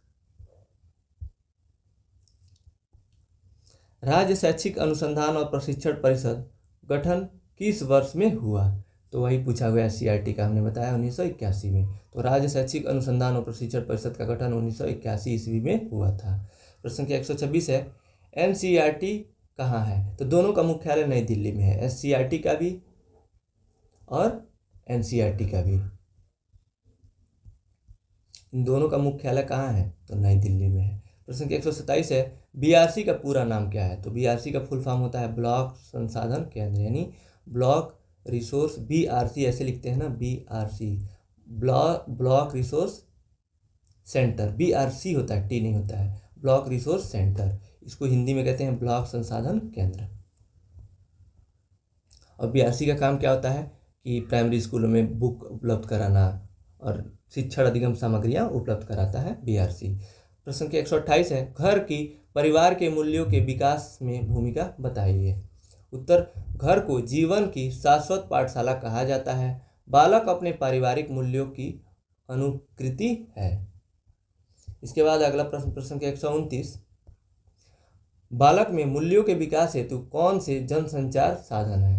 उत्तर, Akashvani, Doordarshan, tape recorder, VCR, समाचार पत्र तथा पत्रिकाएं जनसंचार साधन है। मोबाइल फ़ोन हो जाएगा, TV हो जाएगा, ये सभी हो जाएंगे इसमें। अगला प्रश्न है, वही दूरदर्शन में आ गया, TV। अगला प्रश्न है प्रश्न संख्या 130, राष्ट्रीय एकता का अर्थ लिखिए। उत्तर, राष्ट्रीय एकता का आशय है देश के विभिन्न राज्यों के व्यक्तियों की आर्थिक, सामाजिक और सांस्कृतिक तथा भाषा विषयक विभिन्नताओं को वांछनीय सीमा के अंतर्गत रखना और समावेश करना। प्रश्न संख्या 131 है, राष्ट्रीय एकता के लाभ बताइए। उत्तर, भाषा विकास में सहायक, भ्रष्टाचार का अंत, स्वार्थपूर्ण भावनाओं का विकास, राष्ट्रीय संस्कृति तथा आर्थिक प्रगति में सहायक, सामाजिक प्रगति में सहायक, राजनीतिक एकता बनाए रखने में सहयोगी। इसके बाद अगला प्रश्न है प्रश्न संख्या 132, अंतर्राष्ट्रीय सद्भावना का अर्थ बताइए। उत्तर, अंतर्राष्ट्रीय एक भावना है जो व्यक्ति को यह बताती है कि वह अपने राज्य का ही सदस्य नहीं वरन विश्व का नागरिक भी है। प्रश्न संख्या 133 है, बुनियादी शिक्षा के जनक कौन है। ये प्रश्न तो इतनी बार, चौथी बार पूछा है, महात्मा गांधी हैं। प्रश्न संख्या 134 है, मॉन्टेसरी शिक्षण पद्धति की प्रमुख विशेषताएं बताइए। उत्तर, ये भी है, ये भी पूछा हुआ प्रश्न है, कर्मेंद्रियों की शिक्षा और ज्ञानेंद्रियों की शिक्षा मॉन्टेसरी शिक्षण पद्धति की विशेषताएं हो जाएंगी। प्रश्न संख्या 135 है, महात्मा गांधी के अनुसार शिक्षण पद्धति क्या है। तो महात्मा गांधी के अनुसार जो शिक्षण पद्धति है उसमें पहला दिया है करके सीखना, दूसरा है अनुभव से सीखना और तीसरा है सहसंबंध विधि। प्रश्न संख्या 136 है, पंचपदी प्रणाली के जनक कौन है। तो पंचपदी प्रणाली के जनक हर्बर्ट स्पेंसर हैं। प्रश्न संख्या 137 है, खेल विधि का जनक कौन है। उत्तर, खेल विधि का जनक फ्रॉवेल है और इन्होंने ही किंडरगार्टन विधि का प्रतिपादन किया था। प्रश्न संख्या 138 है, वही प्रश्न आ भी गया यहाँ पे, किंडरगार्टन पद्धति के जनक कौन है। तो फ्रॉवेल है। प्रश्न संख्या 139 है, मानव की शिक्षा पुस्तक के रचयिता कौन है। तो फ्रॉवेल ही है, मानव की शिक्षा पुस्तक के रचयिता फ्रॉवेल है। प्रश्न संख्या 140 है, किस शिक्षा शास्त्री ने अपनी शिक्षण प्रणाली में विद्यालय को बाल भवन कहा है। तो गिजुबाई बधेका ने, और गिजुबाई बधेका ने बाल देवो भव भी कहा है, यानी बच्चों को देवता के समान माना है। प्रश्न संख्या 141 है, जनसंख्या शिक्षा को राष्ट्रीय कार्यक्रम के रूप में किस वर्ष लागू किया गया। तो 1969 में। अगला प्रश्न है प्रश्न संख्या 142, शिक्षा को निश्चित स्तर तक सभी लोगों के लिए अनिवार्य एवं निःशुल्क उपलब्ध कराना किस योजना या कार्यक्रम का तात्पर्य है। तो उत्तर हो जाएगा, शिक्षा का सार्वभौमिकरण कर शिक्षा को प्रत्येक बालक तक पहुंचाना है, यानी शिक्षा का सार्वभौमिकरण करना, यही है, यही एक कार्यक्रम का नाम। ये कब हुआ था, 2019 में पारित हुआ था और 2010 में पूरे देश में लागू हो गया, यानी 6 से 14 वर्ष के बच्चों के लिए निःशुल्क एवं अनिवार्य शिक्षा की बात कही गई थी 2009 में, 2010 में लागू हो गया। यह अनुच्छेद 21A के अंतर्गत कही गई है। 86वां संविधान संशोधन, यानी संविधान पूछेगा कि संविधान संशोधन के द्वारा, तो 86वां अनुच्छेद 21A और पारित कब हुआ था, तो 2009 में, और लागू कब हुआ था, तो 2010 में। और कितने वर्ष से, तो 6 से 14 वर्ष के बच्चों के लिए किया गया था निःशुल्क एवं अनिवार्य शिक्षा की बात। इसके बाद अगला प्रश्न, प्रश्न संख्या 143, एक निश्चित आयु स्तर से कम आयु स्तर के बालकों से घरेलू कार्य कराना कहलाता है। तो बाल श्रम। और निश्चित आयु क्या थी, 14 वर्ष, यानी 14 वर्ष से कम के बच्चों से कोई भी काम कराना या फिर घरेलू खतरनाक काम, छोटे मोटे काम तो कर सकते हैं, लेकिन बड़े काम और उनके के द्वारा मजदूरी कराना बाल श्रम कहलाता है। प्रश्न संख्या 144 है, परिवार, समाज, राज्य एवं जनसंचार माध्यम किसके प्रभावी कारक हैं। तो शिक्षा के प्रभावी कारक हैं। प्रश्न संख्या 145 है, विद्यालयों में सभी को एक साथ रखना, सबके साथ समान व्यवहार करना व सभी के बीच एकता बनाए रखना क्या कहलाता है। तो शैक्षिक अवसरों की समानता कहलाता है। प्रश्न संख्या 46 है, विद्यालय समाज में सभी के बीच बिना लिंग भेदभाव के कार्य व्यवहार करना क्या कहलाता है? तो लैंगिक समानता कहलाता है। यानी लिंग के आधार पर भेदभाव ना हो तो लैंगिक समानता, और एक साथ रखना, सबके साथ समान व्यवहार करना, किसी भी तरह से उनको शिक्षा समान अवसर उपलब्ध कराना तो शैक्षिक अवसरों की समानता कहलाता है। सिंपल सा तो है, जो लिखा है वही समानता है। इसके बाद है संख्या 147, डायट का पूरा नाम क्या है? तो जिला शिक्षा एवं प्रशिक्षण संस्थान डायट का पूरा नाम है। हिंदी में, इंग्लिश में इसका फुल फॉर्म होता है district institute of education and training. Diet का DIET होता है ना, DIET, district institute of education and training. Diet का इंग्लिश में फुल फॉर्म होता है, हिंदी में होता है जिला शिक्षा एवं प्रशिक्षण संस्थान। प्रश्न संख्या 148 है, NPRC का पूरा नाम क्या है? तो NPRC का पूरा नाम है न्याय पंचायत संसाधन केंद्र। इसके बाद अगला प्रश्न संख्या 149, ग्राम शिक्षा समिति का अध्यक्ष कौन होता है? तो ग्राम शिक्षा समिति का अध्यक्ष ग्राम प्रधान होता है। प्रश्न संख्या 150 है, ग्राम शिक्षा समिति का सचिव कौन होता है? तो उत्तर, ग्राम शिक्षा समिति का सचिव प्रधानाध्यापक होता है प्राइमरी विद्यालय का। प्रश्न संख्या 151 है, राज्य शिक्षा संस्थान कहाँ है?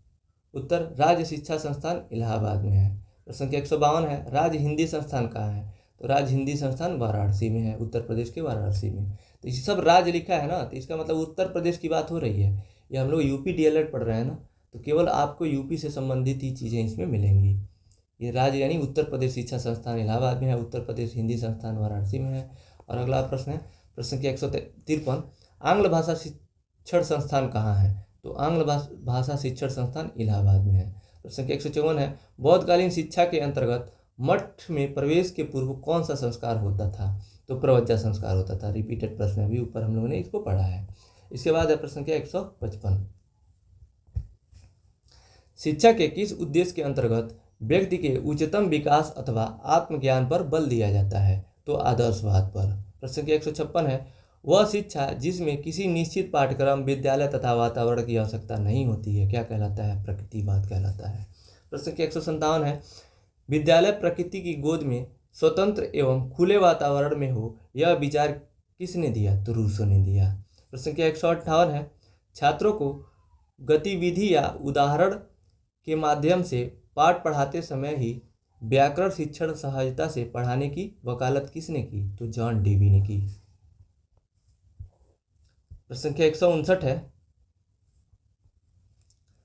सच्ची शिक्षा वही है जो छात्रों में व्यक्तित्व का विकास कर उनमें आत्मज्ञान, नागरिक दायित्व, जनतंत्र में आस्था, अहिंसा, एकता व भाईचारा जैसी भावनाओं को उत्पन्न करती है। यह सोच विचार किसकी है? तो इसका उत्तर हो जाएगा महात्मा गांधी का। प्रश्न संख्या 160 है, वैदिक शिक्षा में शिक्षा शब्द का प्रयोग किन अर्थों में किया गया है? तो विद्या, ज्ञान, बोध और विजय के रूप में प्रयोग किया गया है। यानी वैदिक साहित्य में शिक्षा शब्द का प्रयोग विद्या, ज्ञान, बोध और विजय के रूप में प्रयोग किया गया है। प्रश्न संख्या 161 है, बौद्धिककालीन शिक्षा का मुख्य उद्देश्य क्या था? तो उत्तर, बौद्धिककालीन शिक्षा का प्रमुख उद्देश्य मोक्ष की प्राप्ति था। यानी मोक्ष प्राप्त, जन्म मृत्यु से छुटकारा पाना था। बौद्धकालीन में यानी बौद्ध शिक्षा में माना जाता था कि जो जिसको मोक्ष की प्राप्ति हो जाती है उसको जन्म मृत्यु से छुटकारा मिल जाता है। उसके बाद है प्रश्न संख्या 162, NCERT ने कितने मूल्यों को स्वीकारा है? उत्तर, NCERT ने कुल 83 मूल्यों को सूचीबद्ध किया है या फिर स्वीकारा है। प्रश्न संख्या 163 है, इसके बाद शिक्षा तथा समाज में क्या संबंध है? ये प्रश्न तो रिपीटेड प्रश्न है, अभी ऊपर आप लोगों ने इसको पढ़ा है। तो व्यक्ति जिस समाज में रहता है उसी समाज की परिस्थितियों के अनुसार उसकी शिक्षा का प्रबंधन किया जाना चाहिए। शिक्षा का प्रबंध इस तरह किया जाना चाहिए कि व्यक्ति अपने समाज की आवश्यकताओं को पूर्ण कर सके। आप देखे होंगे जितना ये प्रश्न रिपीट हुआ है तो जो दूसरी बार जो प्रश्न पूछा है ना उसका आंसर बेटर है पहले से।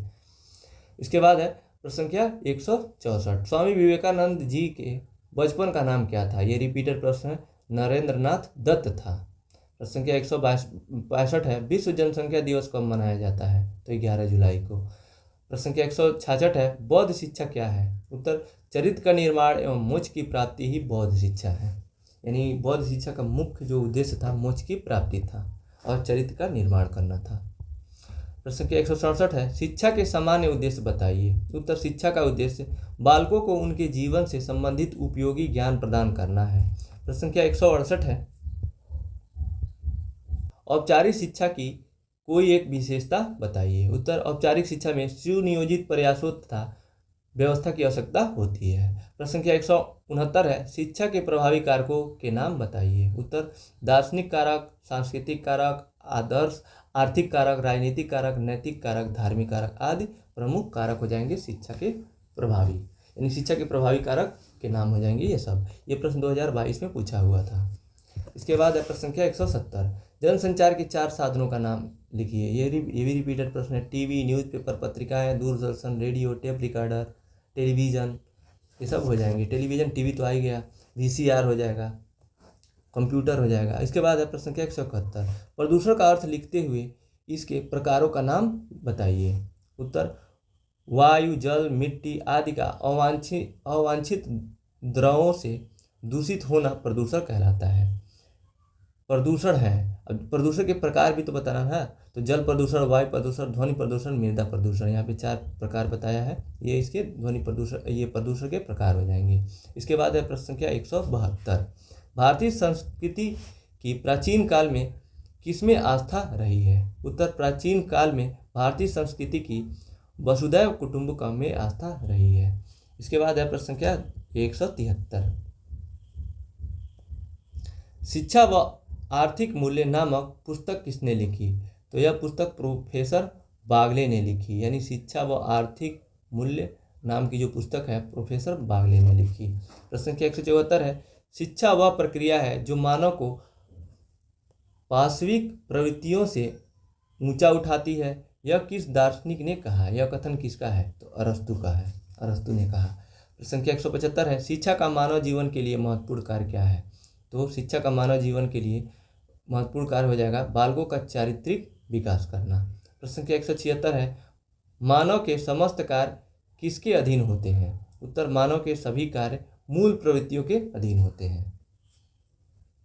इसके बाद है प्रश्न संख्या 177, किसी भी राष्ट्र की उन्नति एवं संपन्नता किस पर निर्भर करती है। तो किसी भी राष्ट्र की उन्नति एवं संपन्नता शैक्षिक स्तर पर निर्भर करती है कि वो राज्य, वो जो राष्ट्र है, वो देश है, कितना साक्षर है या कितना पढ़ा है, उसकी जनता कितनी पढ़ी लिखी है। प्रश्न संख्या 178 है, शिक्षा का प्रमुख दायित्व क्या है। उत्तर, शिक्षा का प्रमुख दायित्व राष्ट्र निर्माण करना है। प्रश्न संख्या 179 है, मनुष्य के लिए शिक्षा की सबसे बड़ी देन क्या है। तो उत्तर हो जाएगा इसका, मनुष्य के लिए शिक्षा की सबसे बड़ी देन आत्मनिर्भर बनाना है। प्रश्न संख्या 180 है, किसने कहा है कि सच्ची शिक्षा को बालक के लिए बेरोजगारी के विपरीत एक बीमे के रूप में होनी चाहिए। तो महात्मा गांधी ने कहा है, महात्मा गांधी ने बुनियादी शिक्षा की बात कही है। प्रश्न संख्या 181 है, व्यवसायिक प्रशिक्षण मानव के दृष्टिकोण को संकुचित करता है। यह कथन किसका है। तो यह कथन वीडी भाटिया का है। अब वीडी भाटिया याद रखेंगे। प्रश्न संख्या 182 है, किसने कहा है ज्ञान ही पवित्रता है। तो उत्तर, सुकरात ने कहा है कि ज्ञान ही पवित्रता है। तो सुकरात का यह कथन है। प्रश्न संख्या 183 है, इसके बाद यह कथन किसका है कि ज्ञान ही शक्ति है। तो यह कथन अरस्तु का है। प्रश्न संख्या 184 है, ज्ञान प्रगति है। यह कथन किसका है। तो उत्तर, यह कथन सोफिस्टों का है। यहाँ पे देखिए कथन है, थोड़ा सा ये कॉम्प्लिकेटेड होता है, याद करने के लिए भूल जाता है बार बार, तो इसको आप 2-3 बार पढ़ेंगे तो आपको याद हो जाएगा। बाकी भूलेगा भी तो कहीं ना कहीं आपको थोड़ा ज़रूर याद आएगा कि इसका हमने पढ़ा है। यानी अगर जो आपने पढ़ लिया ज्ञान प्रगति है, यह कथन किसका है, 2 बार तो 3 बार पढ़ लिया, सोफिस्टों का है, तो जब आप एग्जाम में बैठेंगे तो भूल भी जाएगा, फिर भी आपको कहीं ना कहीं हिट करेगा कि मैंने सोफिस्टों कहीं पढ़ा था, तो वहाँ से सही हो जाता है। इसीलिए पढ़ना चाहिए, वो वहाँ पे परिचित लगेगा। इसके बाद है प्रश्न संख्या 185, किसने बौद्धिक प्रशिक्षण के 2 पक्ष बताए हैं। उत्तर, बौद्धिक प्रशिक्षण के 2 पक्ष कॉमेनियस ने बताए हैं। प्रश्न संख्या 186 है, ज्ञान वह पंख है जिसकी सहायता से हम स्वर्ग की प्राप्ति कर सकते हैं। यह कथन किसका है। तो यह कथन जॉन एडम्स का है। प्रश्न संख्या 187 है, केवल ज्ञानी परमात्मा की पृथ्वी पर सबसे व्यर्थ का अभद्र मनुष्य होता है। यानी केवल ज्ञानी परमात्मा की मनुष्य पर सबसे व्यर्थ का अभद्र मनुष्य होता है। यह कथन किसका है। तो शेक्सपियर का है। प्रश्न संख्या 188 है, ज्ञान पर बल देने से विद्यालय ज्ञान की दुकान व शिक्षक सूचना विक्रेता बन जाते हैं। यह कथन किसका है? तो हाइट हेड का है यह कथन। अगला प्रश्न है प्रश्न संख्या 189। केवल कथन ही दिया हुआ है। उसके बाद है जिस व्यक्ति को सच्चा ज्ञान है वह सद्गुणी के सिवाय और कुछ नहीं हो सकता। यह कथन किसका है? तो यह कथन है एडम्स का, यानी एडम्स स्मिथ का। प्रश्न संख्या 190 है मुस्लिम शिक्षा के प्रमुख केंद्रों के नाम बताइए। तो उत्तर मुस्लिम शिक्षा के प्रमुख केंद्र आगरा, दिल्ली, जौनपुर, बीदर, लाहौर, अजमेर, लखनऊ, बीजापुर, गोलकुंडा, मालवा, जालंधर, मुल्तान आदि थे। प्रश्न संख्या 191 है प्राथमिक शिक्षा का प्रथम आयोग किससे कहा जाता है? तो हंटर कमीशन को कहा जाता है प्राथमिक शिक्षा का प्रथम आयोग। प्रश्न संख्या 192 है श्री गोपाल कृष्ण गोखले ने अपना विधेयक किस वर्ष प्रस्तुत किया था? तो उत्तर गोपाल कृष्ण गोखले ने वर्ष 1911 में अपना विधेयक प्रस्तुत किया था। इसके बाद है प्रश्न संख्या 193। जिस व्यक्ति को सच्चा ज्ञान है वह सद्गुणी के सिवाय और कुछ नहीं हो सकता है। यह कथन किसका है? ये प्रश्न तो अभी ऊपर हम लोगों ने पढ़ा है 1 मिनट पहले। तो सुकरात का यह कथन है। इसके बाद है प्रश्न संख्या 194। शिक्षा का उद्देश्य है अपने छात्रों को राज्य, देश व ईश्वर के प्रति वफादार बनाना। यह कथन किसका है? तो यह कथन गांधी जी का है। प्रश्न संख्या 195 है प्लेटो ने नागरिकों को कितनी श्रेणियों में विभक्त किया? तो उत्तर प्लेटो ने नागरिकों को 3 श्रेणियों में विभक्त किया। प्रश्न संख्या 196 है वह शिक्षा किस काम की जो भविष्य के लिए वर्तमान का बलिदान करती है। यह कथन किसका है? तो रूसो का है। प्रश्न संख्या 197 है मनुष्य की सबसे बड़ी आवश्यकता सबसे बड़ा रक्षक चरित्र है, शिक्षा नहीं। यह कथन किसका है? तो यह कथन स्पेंसर का है। प्रश्न संख्या 198 है चरित्र की स्थापना करना विद्यालय शिक्षा व अनुशासन का मुख्य उद्देश्य है। यह कथन किसका है? तो जॉन डीवी का है। प्रश्न संख्या 199 है शिक्षा का उद्देश्य बच्चे को अच्छे आचरण की शिक्षा देना है। यह कथन किसका है? तो यह कथन हर्बर्ट स्पेंसर का है। इसमें कुछ समझाने वाला नहीं है दोस्तों, यहाँ पे केवल आप कथन पढ़िए और उसका नाम याद रखिए कि वो कथन किसने कहा है। इसलिए मैं पढ़ता जा रहा हूँ, आप इसको ध्यान से सुनते जाइए समझ के। इसके बाद है प्रश्न संख्या 200। नैतिकता सिखाई नहीं जा सकती किंतु बीमारी की तरह उसे केवल पकड़ा जा सकता है। यह किसका कथन है? तो स्टारबक का है यह कथन। प्रश्न संख्या 201 है शिक्षा मनुष्य की जन्मजात शक्तियों का संतुलित, स्वाभाविक व प्रगतिशील विकास है। यह कथन किसका है? तो यह कथन है पेस्टोलॉजी का। प्रश्न संख्या 202 है यह कथन किसका है? शिक्षा का उद्देश्य पूर्ण मानव विकास है, यानी पूर्ण रूप से मानव का विकास करना ही शिक्षा है। तो यह पेंटर का है, यह पेंटर का ये कथन है। इसके बाद है प्रश्न संख्या 203। आदर्शवाद के अनुसार किस जगत का महत्वपूर्ण स्थान है? तो आध्यात्मिक जगत का महत्वपूर्ण स्थान है आदर्शवाद के अनुसार। प्रश्न संख्या 204 है आदर्शवाद के अनुसार ब्रह्मांड की रचना किस शक्ति से हुई है? तो आदर्शवाद के अनुसार ब्रह्मांड की रचना आध्यात्मिक शक्ति द्वारा हुई है। प्रश्न संख्या 205 है किस दार्शनिक ने सत्यम शिवम सुंदरम को जीवन के शाश्वत मूल्यों या आदर्शों के रूप में व्यक्त किया? तो प्लेटो ने व्यक्त की। प्रश्न संख्या 206 है आदर्शवादी दर्शन में वस्तु की अपेक्षा किसे महत्व दिया गया है? उत्तर आदर्शवादी दर्शन में वस्तु की अपेक्षा विचारों को महत्व दिया गया है। प्रश्न संख्या 207 है प्रश्न विधि के जनक कौन है? तो प्रश्नोत्तर विधि के जनक ऊपर हम लोगों ने बताया था ना हमने आपको, सुकरात है। सुकरात इसका सही आंसर होगा। प्रश्न संख्या इसके बाद 208 है संवाद विधि के जनक कौन है? उत्तर संवाद विधि के जनक प्लेटो है। यही प्रश्न रिपीटेड प्रश्न है। प्रश्न संख्या 209 है निगमन एवं आगमन विधि के जनक कौन है? तो निगमन एवं आगमन विधि के जनक अरस्तु है। प्रश्न संख्या 210 है निर्देशन विधि के जनक कौन है? तो निर्देशन विधि के जनक हर्बार्ट है। प्रश्न संख्या 211 है तर्क विधि के जनक कौन है? तो तर्क विधि के जनक हीगल है। प्रश्न संख्या 212 है खेल विधि के जनक कौन है? तो खेल विधि के जनक फ्रॉवेल है। ये प्रश्न रिपीटेड प्रश्न है और कई बार रिपीट हुआ है। प्रश्न संख्या 213 है अभ्यास एवं आवृत्ति विधि के जनक कौन है? उत्तर अभ्यास एवं आवृत्ति विधि के जनक पेस्टोलॉजी है। प्रश्न संख्या 214 है किस दार्शनिक ने कहा है अध्यापक सही चरित्र का आध्यात्मिक प्रतीक है? तो जेंटिल ने कहा है, यह जेंटिल का कथन है। इसके बाद है प्रश्न संख्या 215 आदर्शवादी शिक्षा का प्रमुख उद्देश्य क्या है? तो आत्मानुभूति। प्रश्न संख्या 216 है प्रयोजनवादी शिक्षा का मूल उद्देश्य क्या है? उत्तर, प्रयोजनवादी शिक्षा का मूल उद्देश्य बालक का सामाजिकरण करना है। प्रश्न संख्या 217 है, प्रोजेक्टिव मेथड की खोज किसने की? उत्तर, प्रोजेक्टिव मेथड की खोज किलपैट्रिक ने की। प्रश्न संख्या 218 है, अनुशासन के 4 तत्व किस दर्शन में बताए हैं? उत्तर, अनुशासन के 4 तत्व हैं प्रयोजनवाद में बताए हैं। प्रश्न संख्या 219 है, डुई के अनुसार शिक्षा सामाजिक प्रक्रिया है, इसका साधन बताइए। उत्तर, डुई शिक्षा को सामाजिक प्रक्रिया मानता है। बालक की शिक्षा हेतु विद्यालय आवश्यक होता है। डुई इसे सामाजिक वातावरण कहता है। इसके बाद है प्रश्न संख्या 220, शिक्षा का एक उद्देश्य वातावरण के साथ अनुकूलन करना है, इस संबंध में डुई के विचार लिखिए। उत्तर, शिक्षा की प्रक्रिया अनुकूलन की एक निरंतर प्रक्रिया है जिसका प्रत्येक अवस्था में उद्देश्य विकास की बढ़ती हुई क्षमता प्रदान करना होता है। इसके बाद है प्रश्न संख्या 221, फ्रावेल के अनुसार शिक्षा का प्रथम उद्देश्य क्या है? उत्तर, फ्रावेल के अनुसार शिक्षा का प्रथम उद्देश्य शरीर और आत्मा को बंधन से मुक्त करना, इसके लिए शिक्षा का समुचित वातावरण तैयार किया जाना चाहिए।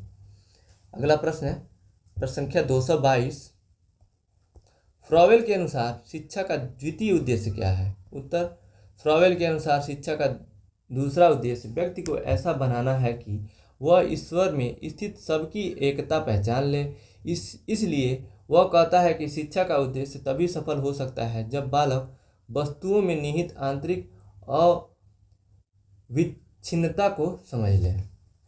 अगला प्रश्न है प्रश्न संख्या 223, फ्रावेल ने किंडरगार्टन कब प्रारंभ किया? ये भी प्रश्न रिपीट हुआ है। उत्तर, फ्रावेल ने वर्ष 1805 में शिक्षण कार्य आरंभ किया, यानी पढ़ाना शुरू किया। 1805 में, ये नहीं है। और 1839 में उसने एक विद्यालय खोला जिसका नाम उसने बालोद्यान अथवा किंडरगार्टन रखा। वह कहता है हमें अपने बच्चों के लिए जीवित रहना चाहिए, यानी इनका ये फेमस लाइन है, हमें अपने बच्चों के लिए जीवित रहना चाहिए, फ्रावेल ने कहा।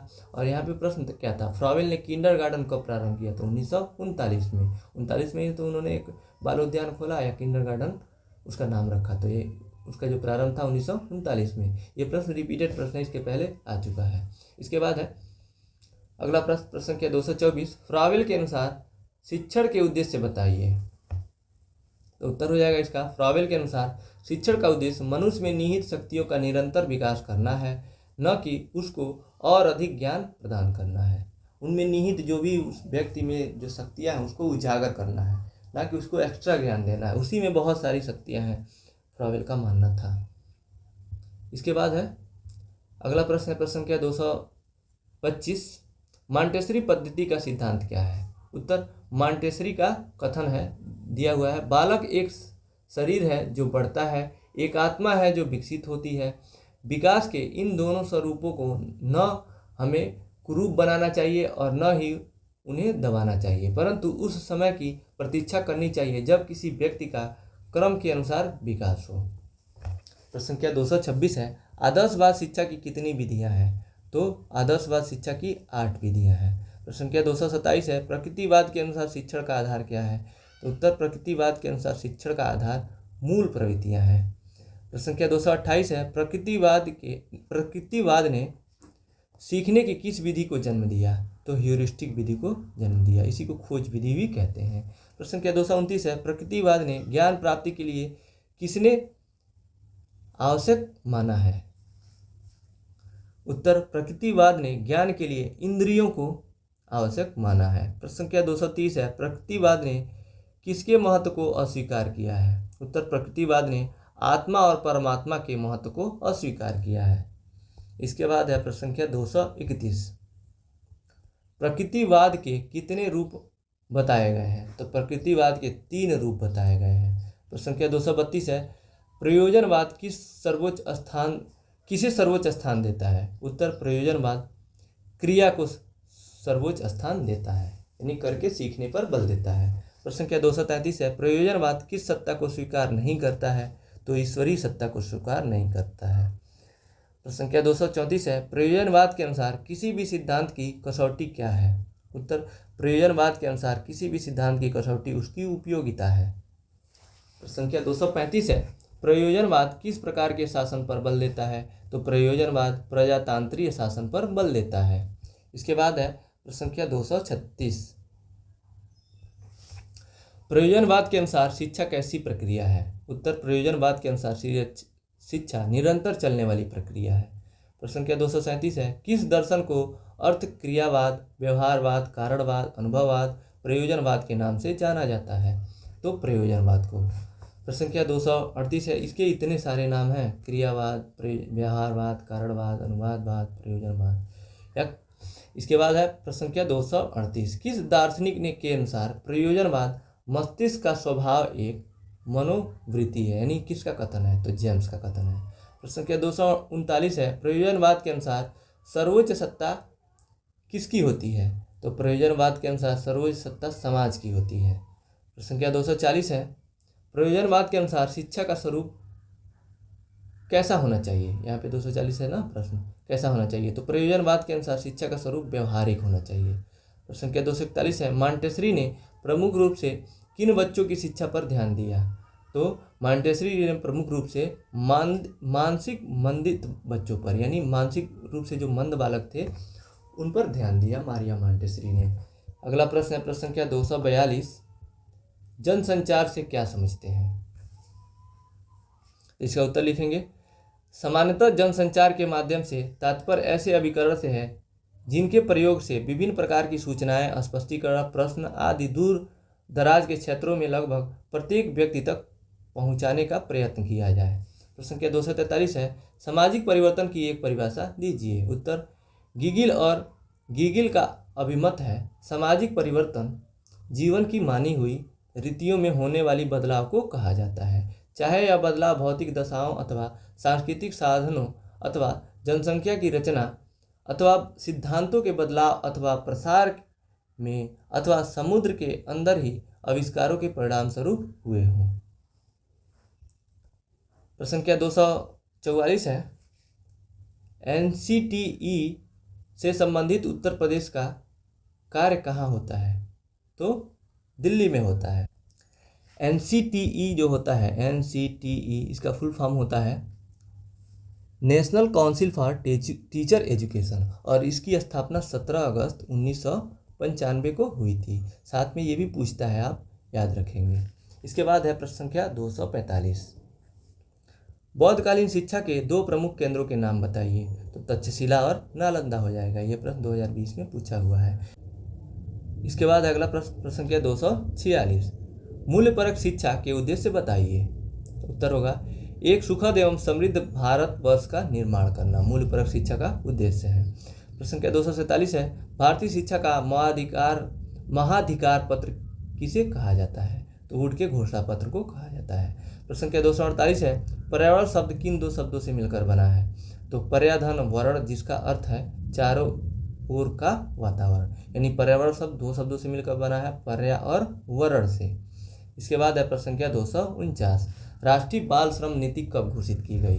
तो वर्ष 2009 में। प्रश्न संख्या 250 है, शिक्षा का निस्यंदन सिद्धांत किसने दिया? तो मैकाले ने दिया। इसी निस्यंदन सिद्धांत का अन्य नाम होता है छनाई का सिद्धांत, निस्पंदन का सिद्धांत या निस्यंदन का सिद्धांत। तो तीनों एक ही चीज़ है, इसको मैकाले ने दिया था। प्रश्न संख्या 251 है, प्लेटो की कोई एक प्रमुख रचना का नाम लिखिए। तो द रिपब्लिक, या फिर एक पहला रचना, दूसरा रचना द लॉज, ये दो रचनाओं के नाम हो जाएंगे। एक पूछा था, कोई भी आप लिख सकते हैं। प्रश्न संख्या 252 है, कस्तूरबा गांधी बालिका विद्यालय की स्थापना के दो उद्देश्य लिखिए। उत्तर, विषम परिस्थितियों में जीवन यापन करने वाले बालिकाओं को आवासीय विद्यालयों में शिक्षा देना, और ग्रामीण क्षेत्र में ये स्थापित किया गया। जो 6 से 8 तक की बालिकाएं जो हैं, उच्च प्राथमिक स्तर की बालिकाओं के लिए ये आवासीय विद्यालय हुआ करता है, कस्तूरबा गांधी विद्यालय। और इसका उद्देश्य था कि जो जीवन यापन को, यानी जीवन स्तर को उच्च बनाना पिछड़े, अनुसूचित और पिछड़े वर्ग के बालिकाओं का। इसके बाद है प्रश्न संख्या 253, भारत में अध्यापक शिक्षा के मानक कौन सी संस्था तय करती है? तो राष्ट्रीय अध्यापक प्रशिक्षण संस्थान। इसके बाद अगला प्रश्न है प्रश्न संख्या 254, शिक्षा की एक परिभाषा लिखिए। तो इसका उत्तर लिखेंगे, स्वामी विवेकानंद के अनुसार मानव का संपूर्ण प्रकटीकरण ही शिक्षा है। प्रश्न संख्या 255 है, शिक्षा के 2 उद्देश्य लिखिए। उत्तर, बालक का शारीरिक, मानसिक एवं सांस्कृतिक विकास करना शिक्षा के उद्देश्य हो जाएंगे। प्रश्न संख्या 256 है, ड्रॉप आउट बालक से आप क्या समझते हैं? उत्तर, वे समस्त बच्चे जो शिक्षा की मुख्य धारा से दूर हैं ड्रॉप आउट बच्चे कहलाते हैं। या इसका अर्थ है, ड्रॉप आउट का अर्थ ही होता है कि बीच में छोड़ के चला जाना, विद्यालय किसी भी कारणवश बच्चे का बीच में अपना विद्यालय छोड़कर चला जाना, अपनी शिक्षा पूर्ण किए बिना, तो उसको ड्रॉप आउट बच्चे कहे जाते हैं। इसके बाद है प्रश्न संख्या 257, भारतीय राष्ट्रीय कांग्रेस के 2 प्रमुख आंदोलनों का नाम लिखिए। तो उत्तर हो जाएगा अंग्रेजों भारत छोड़ो यानी भारत छोड़ो आंदोलन और नमक सत्याग्रह। प्रश्न संख्या 258 है, पर्यावरण संरक्षण के 2 उपाय लिखिए। उत्तर, जल संचयन एवं वृक्षारोपण 2 उपाय हो जाएंगे पर्यावरण संरक्षण के। प्रश्न संख्या 259 है, किन्हीं 4 नैतिक मूल्यों के नाम लिखिए। ये रिपीटेड प्रश्न है। सच्चाई, ईमानदारी, दयालुता तथा मैत्री। मैत्री का मतलब मित्रता का भाव, दोस्ती। प्रश्न संख्या 260 है, वैदिक काल में विद्या अध्ययन का कार्यक्रम कब प्रारंभ होता था और कब समाप्त होता था? तो इसका उत्तर लिखेंगे, सामान्यतः शिक्षा सत्र की अवधि 1 वर्ष में 4.5 अथवा 5 मास की होती थी। यानी 1 साल में 4.5 से 5 मास यानी महीना, यानी 4.5 से 5 महीने ही पढ़ाई होती थी। विद्या अध्ययन का कार्यक्रम श्रावण मास की पूर्णिमा को उपाकर्म समारोह से प्रारंभ होता था और पौष माह की पूर्णिमा को छंद मास उत्सर्जनम समारोह से खत्म होता था। अगला प्रश्न है प्रश्न संख्या 261, विद्यार्थी जीवन की समाप्ति पर कौन सा संस्कार होता था? तो यह वैदिक कालीन में ही पूछ रहा है कि यह भी वैदिक कालीन की बात हुई थी ना, उसके जस्ट बाद प्रश्न आया हुआ है, तो वही है। तो विद्यार्थी जीवन की समाप्ति पर समावर्तन संस्कार होता था। प्रश्न संख्या 262 है, डॉक्टर आर के मुखर्जी ने बौद्ध शिक्षा के विषय में क्या कहा? उत्तर, डॉक्टर आर के मुखर्जी के मत में बौद्ध शिक्षा प्राचीन ब्राह्मणीय शिक्षा प्रणाली का एक परिवर्तित रूप था। अगला प्रश्न है प्रश्न संख्या 263, बौद्ध शिक्षा की शिक्षण विधि क्या थी? उत्तर, बौद्ध शिक्षा की शिक्षण विधि मौखिक थी। प्रश्न संख्या 264 है, इस्लाम धर्म में शिक्षा का क्या महत्व था? उत्तर, इस्लाम धर्म में शिक्षा का विशेष महत्व था। मोहम्मद साहब कहा करते थे, दान में सोना देने की अपेक्षा अपने बच्चों को शिक्षा देना श्रेष्ठ है। प्रश्न संख्या 265 है, हुमायूं नामा किसने लिखा था? उत्तर, बाबर की पुत्री गुलबदन बेगम ने हुमायूं नामक लिखा था, जो एक श्रेष्ठ ऐतिहासिक ग्रंथ कहा जाता है। प्रश्न संख्या 266 है, अज्ञानी रहने की अपेक्षा जन्म न लेने ही अच्छा है, यह कथन किसका है? तो यह कथन प्लेटो का है। प्रश्न संख्या 267 है, इसके बाद शिक्षा शास्त्री टी रेमंड के अनुसार शिक्षा क्या है?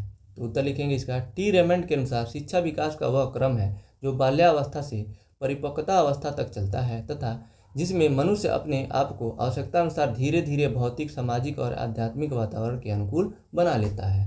प्रश्न संख्या 268 है, शिक्षा के उद्देश्य की क्या आवश्यकता है? उत्तर, उद्देश्य एक पूर्व दर्शित लक्ष्य है जो किसी क्रिया को संचालित करता है अथवा व्यवहार को प्रेरित करता है। प्रश्न संख्या 269 है, स्वस्थ शरीर में ही स्वस्थ मस्तिष्क होता है, यह कथन किसका है? तो यह कथन अरस्तु का है।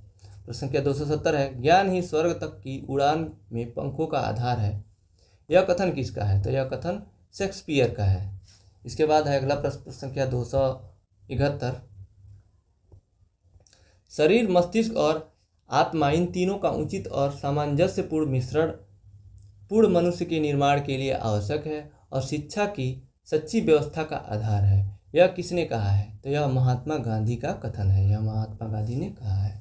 प्रश्न संख्या 272 है, शिक्षा के व्यक्तिगत उद्देश्यों का संकुचित अर्थ क्या है? उत्तर, आत्मा अभिव्यक्ति अथवा बालक की शक्तियों का सर्वांगीण विकास। प्रश्न संख्या 273 है, अनौपचारिक शिक्षा क्या है? तो घर पर दी जाने वाली शिक्षा अनौपचारिक शिक्षा। देखिए क्या लिखा है इसमें, उत्तर, अनौपचारिक शिक्षा बिना प्रयास, आडंबरहीन, अव्यवस्थित, आकस्मिक, सर्वत्र, सभी स्थितियों, परिस्थितियों, अवस्थाओं एवं सभी व्यक्तियों द्वारा दी जाती है, तो उसी को अनौपचारिक शिक्षा कहते हैं। इसमें समय निर्धारित नहीं रहता है, पाठ्यक्रम निर्धारित नहीं रहता है, उचित स्थान निर्धारित नहीं रहता, कहीं पे भी दिया जाने वाला शिक्षा बच्चों द्वारा ग्रहण किया गया कोई भी ज्ञान अनौपचारिक शिक्षा कहलाता है। प्रश्न संख्या 274 है, दूरस्थ शिक्षा के कितने घटक हैं? तो उत्तर हो जाएगा इसका मुक्त शिक्षा, मुक्त अधिगम, पत्राचार शिक्षा, ये सभी दूरस्थ शिक्षा को ही कहते हैं। और इसमें पत्राचार द्वारा शिक्षा दी जाती थी, यानी बच्चों को बुक जो होता है उनके घर डाक द्वारा आ जाता है, जो भी इसमें एडमिशन लेता है और वो सेल्फ स्टडी करता है, फिर जाके एग्जाम बस दे देता है। इनमें क्लास नहीं किया जाता है, उसी को दूरस्थ शिक्षा कहते हैं। इसको ओपन और डिस्टेंस लर्निंग भी कहते हैं। इसके बाद है प्रश्न संख्या 275, पत्राचार शिक्षा का माध्यम क्या है? उत्तर पत्राचार शिक्षा का माध्यम मुद्रित शिक्षण सामग्री है, जो डाक के माध्यम से छात्रों को प्रेषित की जाती है। ऊपर हम लोगों ने हमने आपको बताया ना कि इसमें जो बुक जो भी शिक्षण सामग्रियाँ होती हैं डाक के माध्यम से घर पे ही आ जाती हैं आपके होम एड्रेस पे। अगला प्रश्न है प्रश्न संख्या 276, वैदिक कालीन शिक्षा से क्या तात्पर्य है? उत्तर वेद पर आधारित शिक्षा का गुरु के घर अथवा कुल में प्राप्त की जाने वाली शिक्षा वैदिक कालीन शिक्षा है। प्रश्न संख्या 277 है, वेद कितने हैं? तो वेद 4 है, ऋग्वेद, यजुर्वेद, सामवेद और अथर्ववेद। प्रश्न संख्या 278 है, सा विद्या या विमुक्तते का क्या अर्थ है? उत्तर ऐसा ज्ञान जो छात्र को जीवन संसार के मोह से मुक्ति प्राप्त करने में समर्थ बना सके, उसको कहते हैं सा विद्या या विमुक्तते। प्रश्न संख्या 279 है, प्राचीन भारतीय शिक्षा प्रणाली को गुरुकुल शिक्षा क्यों कहा जाता है?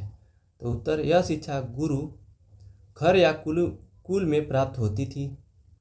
गुरु घर यानी गुरु के घर पे या फिर कुल में प्राप्त होती थी, इस कारण से गुरुकुल शिक्षा कहते थे। यानी बच्चे स्कूल में पढ़ने नहीं जाते थे, डेली आके जाते नहीं थे, बच्चे वहाँ पे रहते थे गुरु के घर पे या गुरुकुल में। गुरुकुल हुआ करता था जहाँ पे शिक्षक और विद्यार्थी रहते थे प्राचीन काल में। इसके बाद अगला प्रश्न संख्या 280, प्राचीन काल में एक वेद के ज्ञाता को क्या कहते हैं? उत्तर प्राचीन काल में एक वेद के ज्ञाता को स्नातक कहते थे उस समय।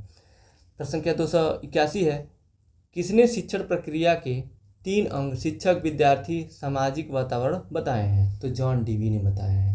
जॉन डीवी ने शिक्षण प्रक्रिया के 3 अंग बताए हैं। देखिए पता प्रश्न में कैसे दिया है, शिक्षक, विद्यार्थी और सामाजिक वातावरण। सामाजिक वातावरण की जगह पे उन्होंने पाठ्यक्रम को बताया है, पाठ्यक्रम उसी को कहीं सामाजिक वातावरण लिया होगा। बाकी जो एडम स्मिथ है उन्होंने द्विध्रुवी प्रक्रिया को बताया, शिक्षक और विद्यार्थी को बताया, पाठ्यक्रम को नहीं लिया है। इसके बाद अगला प्रश्न संख्या 282, मनोवैज्ञानिक विचारधारा तथा प्रकृतिवादी दार्शनिक किसे शिक्षा का केंद्र बिंदु मानते हैं? तो उत्तर मनोवैज्ञानिक विचारधारा तथा प्रकृतिवादी दार्शनिक बालक को शिक्षा का केंद्र मानते हैं। प्रश्न संख्या 283 है, किस शिक्षा शास्त्री ने शिक्षा को समाज की प्रक्रिया माना है?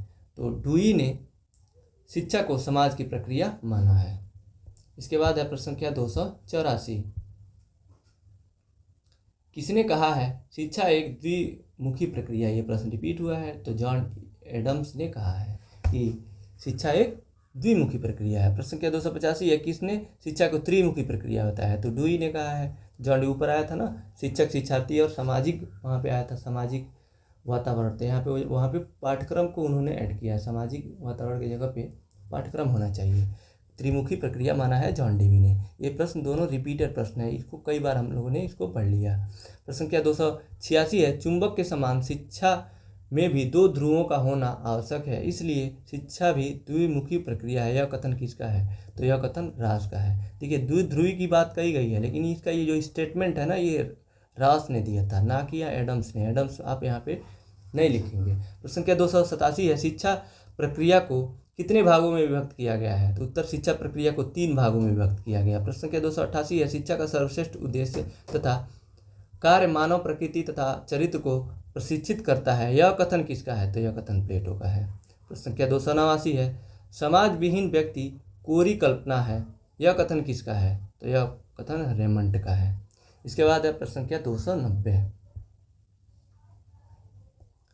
शिक्षा हमारा जन सिद्ध अधिकार है, यह कथन किसका है? तो यह कथन पेस्टोलॉजी का है। प्रश्न संख्या 291 है, पौधों का विकास कृषि के द्वारा, एक मनुष्य का विकास शिक्षा के द्वारा होता है, यह कथन किसका है? यानी पौधों का विकास कृषि के द्वारा, उसी प्रकार मनुष्य का विकास शिक्षा के द्वारा होता है, यह कथन किसका है? तो यह कथन लॉक का है, जॉन लॉक का। प्रश्न संख्या 292 है, शिक्षा में अध्यापक शिक्षार्थी के साथ साथ पाठ्यक्रम भी सम्मिलित किया जाता है, क्योंकि पाठ्यक्रम के अभाव में शिक्षण कार्य पूर्ण नहीं हो सकता है, यह कथन किसका है? तो यही तो कथन जॉन डीवी का है। इन्होंने ही तो अध्यापक शिक्षार्थी के साथ पाठ्यक्रम को ऐड कर दिया, तो त्रिध्रुवी प्रक्रिया बताया, तो जॉन डीवी का है। प्रश्न संख्या 293 है, मानव जीवन में कौन से दो पक्ष हैं? तो प्रथम शारीरिक है और द्वितीय है सामाजिक और सांस्कृतिक। दो पक्ष हैं, शारीरिक और सांस्कृतिक और सामाजिक। इसके बाद है प्रश्न संख्या 294, विद्यालय में प्रवेश के समय कौन सा संस्कार किया जाता था? उत्तर, विद्यालय में प्रवेश के समय बिस्मिल्लाह संस्कार किया जाता था। इसमें बालक 4 वर्ष 4 माह और 4 दिन का होता था। यानी जब बच्चा 4 माह 4 वर्ष 4 दिन का हो जाता था तो उसको मकतब में ले जाया जाता था और उसको मुस्लिम शिक्षा प्रारंभ किया जाता था। तो जो पहली बार जब वो उर्दू पढ़ना शुरू करता था ना, तो उसी को बिस्मिल्लाह संस्कार कहते हैं। यहाँ पे पूछा नहीं था प्रश्न में, देखिए विद्यालय में प्रवेश के समय कौन सा संस्कार किया जाता था, तो कोई ज़रूरी आप यहाँ पे तो मुस्लिम शिक्षा का तो नाम नहीं लिया था, तो आप यहाँ पे कोई दूसरा भी लिख सकते हैं, कोई ज़रूरी नहीं है, लिखेंगे तो भी आपको गलत नहीं होगा। लेकिन आप इतना ये भी लिख सकते हैं क्योंकि यहाँ नाम नहीं दिया, जब नाम नहीं दिया है तो। लेकिन वैदिक काल में तो विद्यालय में शिक्षा दी नहीं जाती थी, मुस्लिम काल में ही शिक्षा विद्यालय में दी जाती थी। तो बिल्कुल ये सही है, आप मुस्लिम शिक्षा का ही लिखेंगे, सॉरी आप किसी का भी नहीं लिख सकते, इसी का लिखेंगे। इसके बाद है प्रश्न संख्या 295, किस शिक्षा शास्त्री ने कहा है शिक्षा मनुष्य को पाश्विक प्रवृत्तियों से ऊंचा उठाने का कार्य करता है? यह कथन अरस्तु का, ये रिपीटेड प्रश्न है, ऊपर आया था ये प्रश्न, हम लोगों ने पढ़ा था। इसके बाद है प्रश्न संख्या 296, इवैल्यूएशन ऑफ एजुकेशन थ्योरी नामक पुस्तक के लेखक कौन है? तो उत्तर हो जाएगा इवैल्यूएशन ऑफ एजुकेशन थ्योरी पुस्तक के लेखक एडम्स हो जाएंगे, एडम्स। प्रश्न संख्या 297 है, जॉन एडम्स ने शिक्षा प्रक्रिया के 2 आधारभूत स्तंभ कौन से बताए हैं? तो उत्तर, जॉन एडम्स ने शिक्षा प्रक्रिया के अध्यापक व छात्र 2 आधारभूत स्तंभ बताए हैं। प्रश्न संख्या 298 है, शिक्षा की प्रक्रिया में समाज का महत्वपूर्ण स्थान होता है, यह कथन किसका है? तो यह कथन जॉन डीवी का है। शिक्षा की प्रक्रिया में समाज का महत्वपूर्ण स्थान होता है, यह कथन जो है जॉन डीवी का है। प्रश्न संख्या 299 है, यह कथन किसका है? शिक्षा वह प्रक्रिया है जिसके द्वारा बालक की जन्मजात शक्तियाँ बाहर प्रकट होती हैं, तो यह कथन फ्रॉवेल का है। प्रश्न संख्या 300 है, यह कथन किसका है? शिक्षा आंतरिक जीवन एवं बाह्य संसार के मध्य समन्वय स्थापित करने की प्रक्रिया है, तो यह कथन हर्बर्ट स्पेंसर का है। इसके बाद है प्रश्न संख्या 301, यह कथन किसका है कि शिक्षा व्यक्ति की शक्ति का विशेष रूप से मानसिक शक्ति का विकास करती है, जिससे वह परम सत्य, शिव और सुंदर के चिंतन का आनंद उठा सके, तो यह कथन अरस्तु का है। प्रश्न संख्या 302 है, छात्रों में नेतृत्व के गुणों का विकास कैसे किया जा सकता है?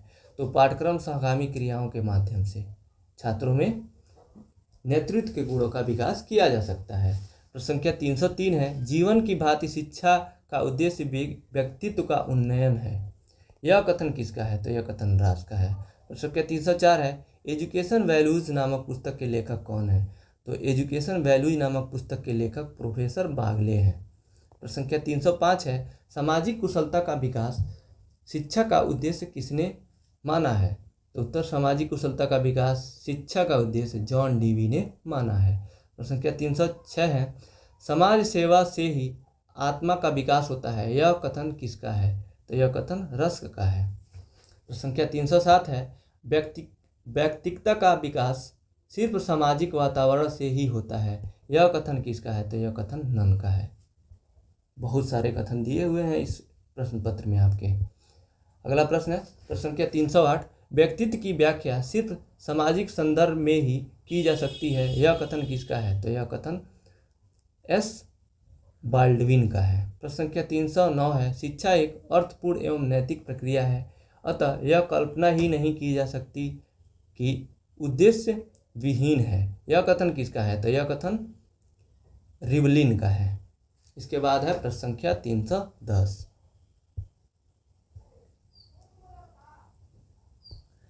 समाज व्यक्ति से श्रेष्ठ है, यह कथन किसका है? तो यह कथन हीगले का है। अगला प्रश्न है 311, रूसो का जन्म कहाँ और कब और कहाँ हुआ था? तो उत्तर, 28 जून 1712 को जिनेवा में हुआ था रूसो का जन्म। अगला प्रश्न है जो इस क्लास का अंतिम प्रश्न है, सत्यम शिवम सुंदरम किस दर्शन का आधार वाक्य है? तो इसका उत्तर हो जाएगा, सत्यम शिवम सुंदरम आदर्श वाद की आचार मीमांसा पर आधारित है। तो इसी के साथ आज का क्लास यहीं समाप्त होता है। आज हम लोगों ने एक ही क्लास में राजन सीरीज के सभी अति लघुत्तरी प्रश्नों को कंप्लीट कर लिया। इसके अलावा अगर आपको किसी भी सब्जेक्ट का राजन सीरीज देखना हो तो डिस्क्रिप्शन में सभी सब्जेक्ट का अलग अलग लिंक दिया हुआ है, उस पर क्लिक करके आप पढ़ सकते हैं। इस वीडियो को देखने के लिए आपका बहुत बहुत धन्यवाद दोस्तों।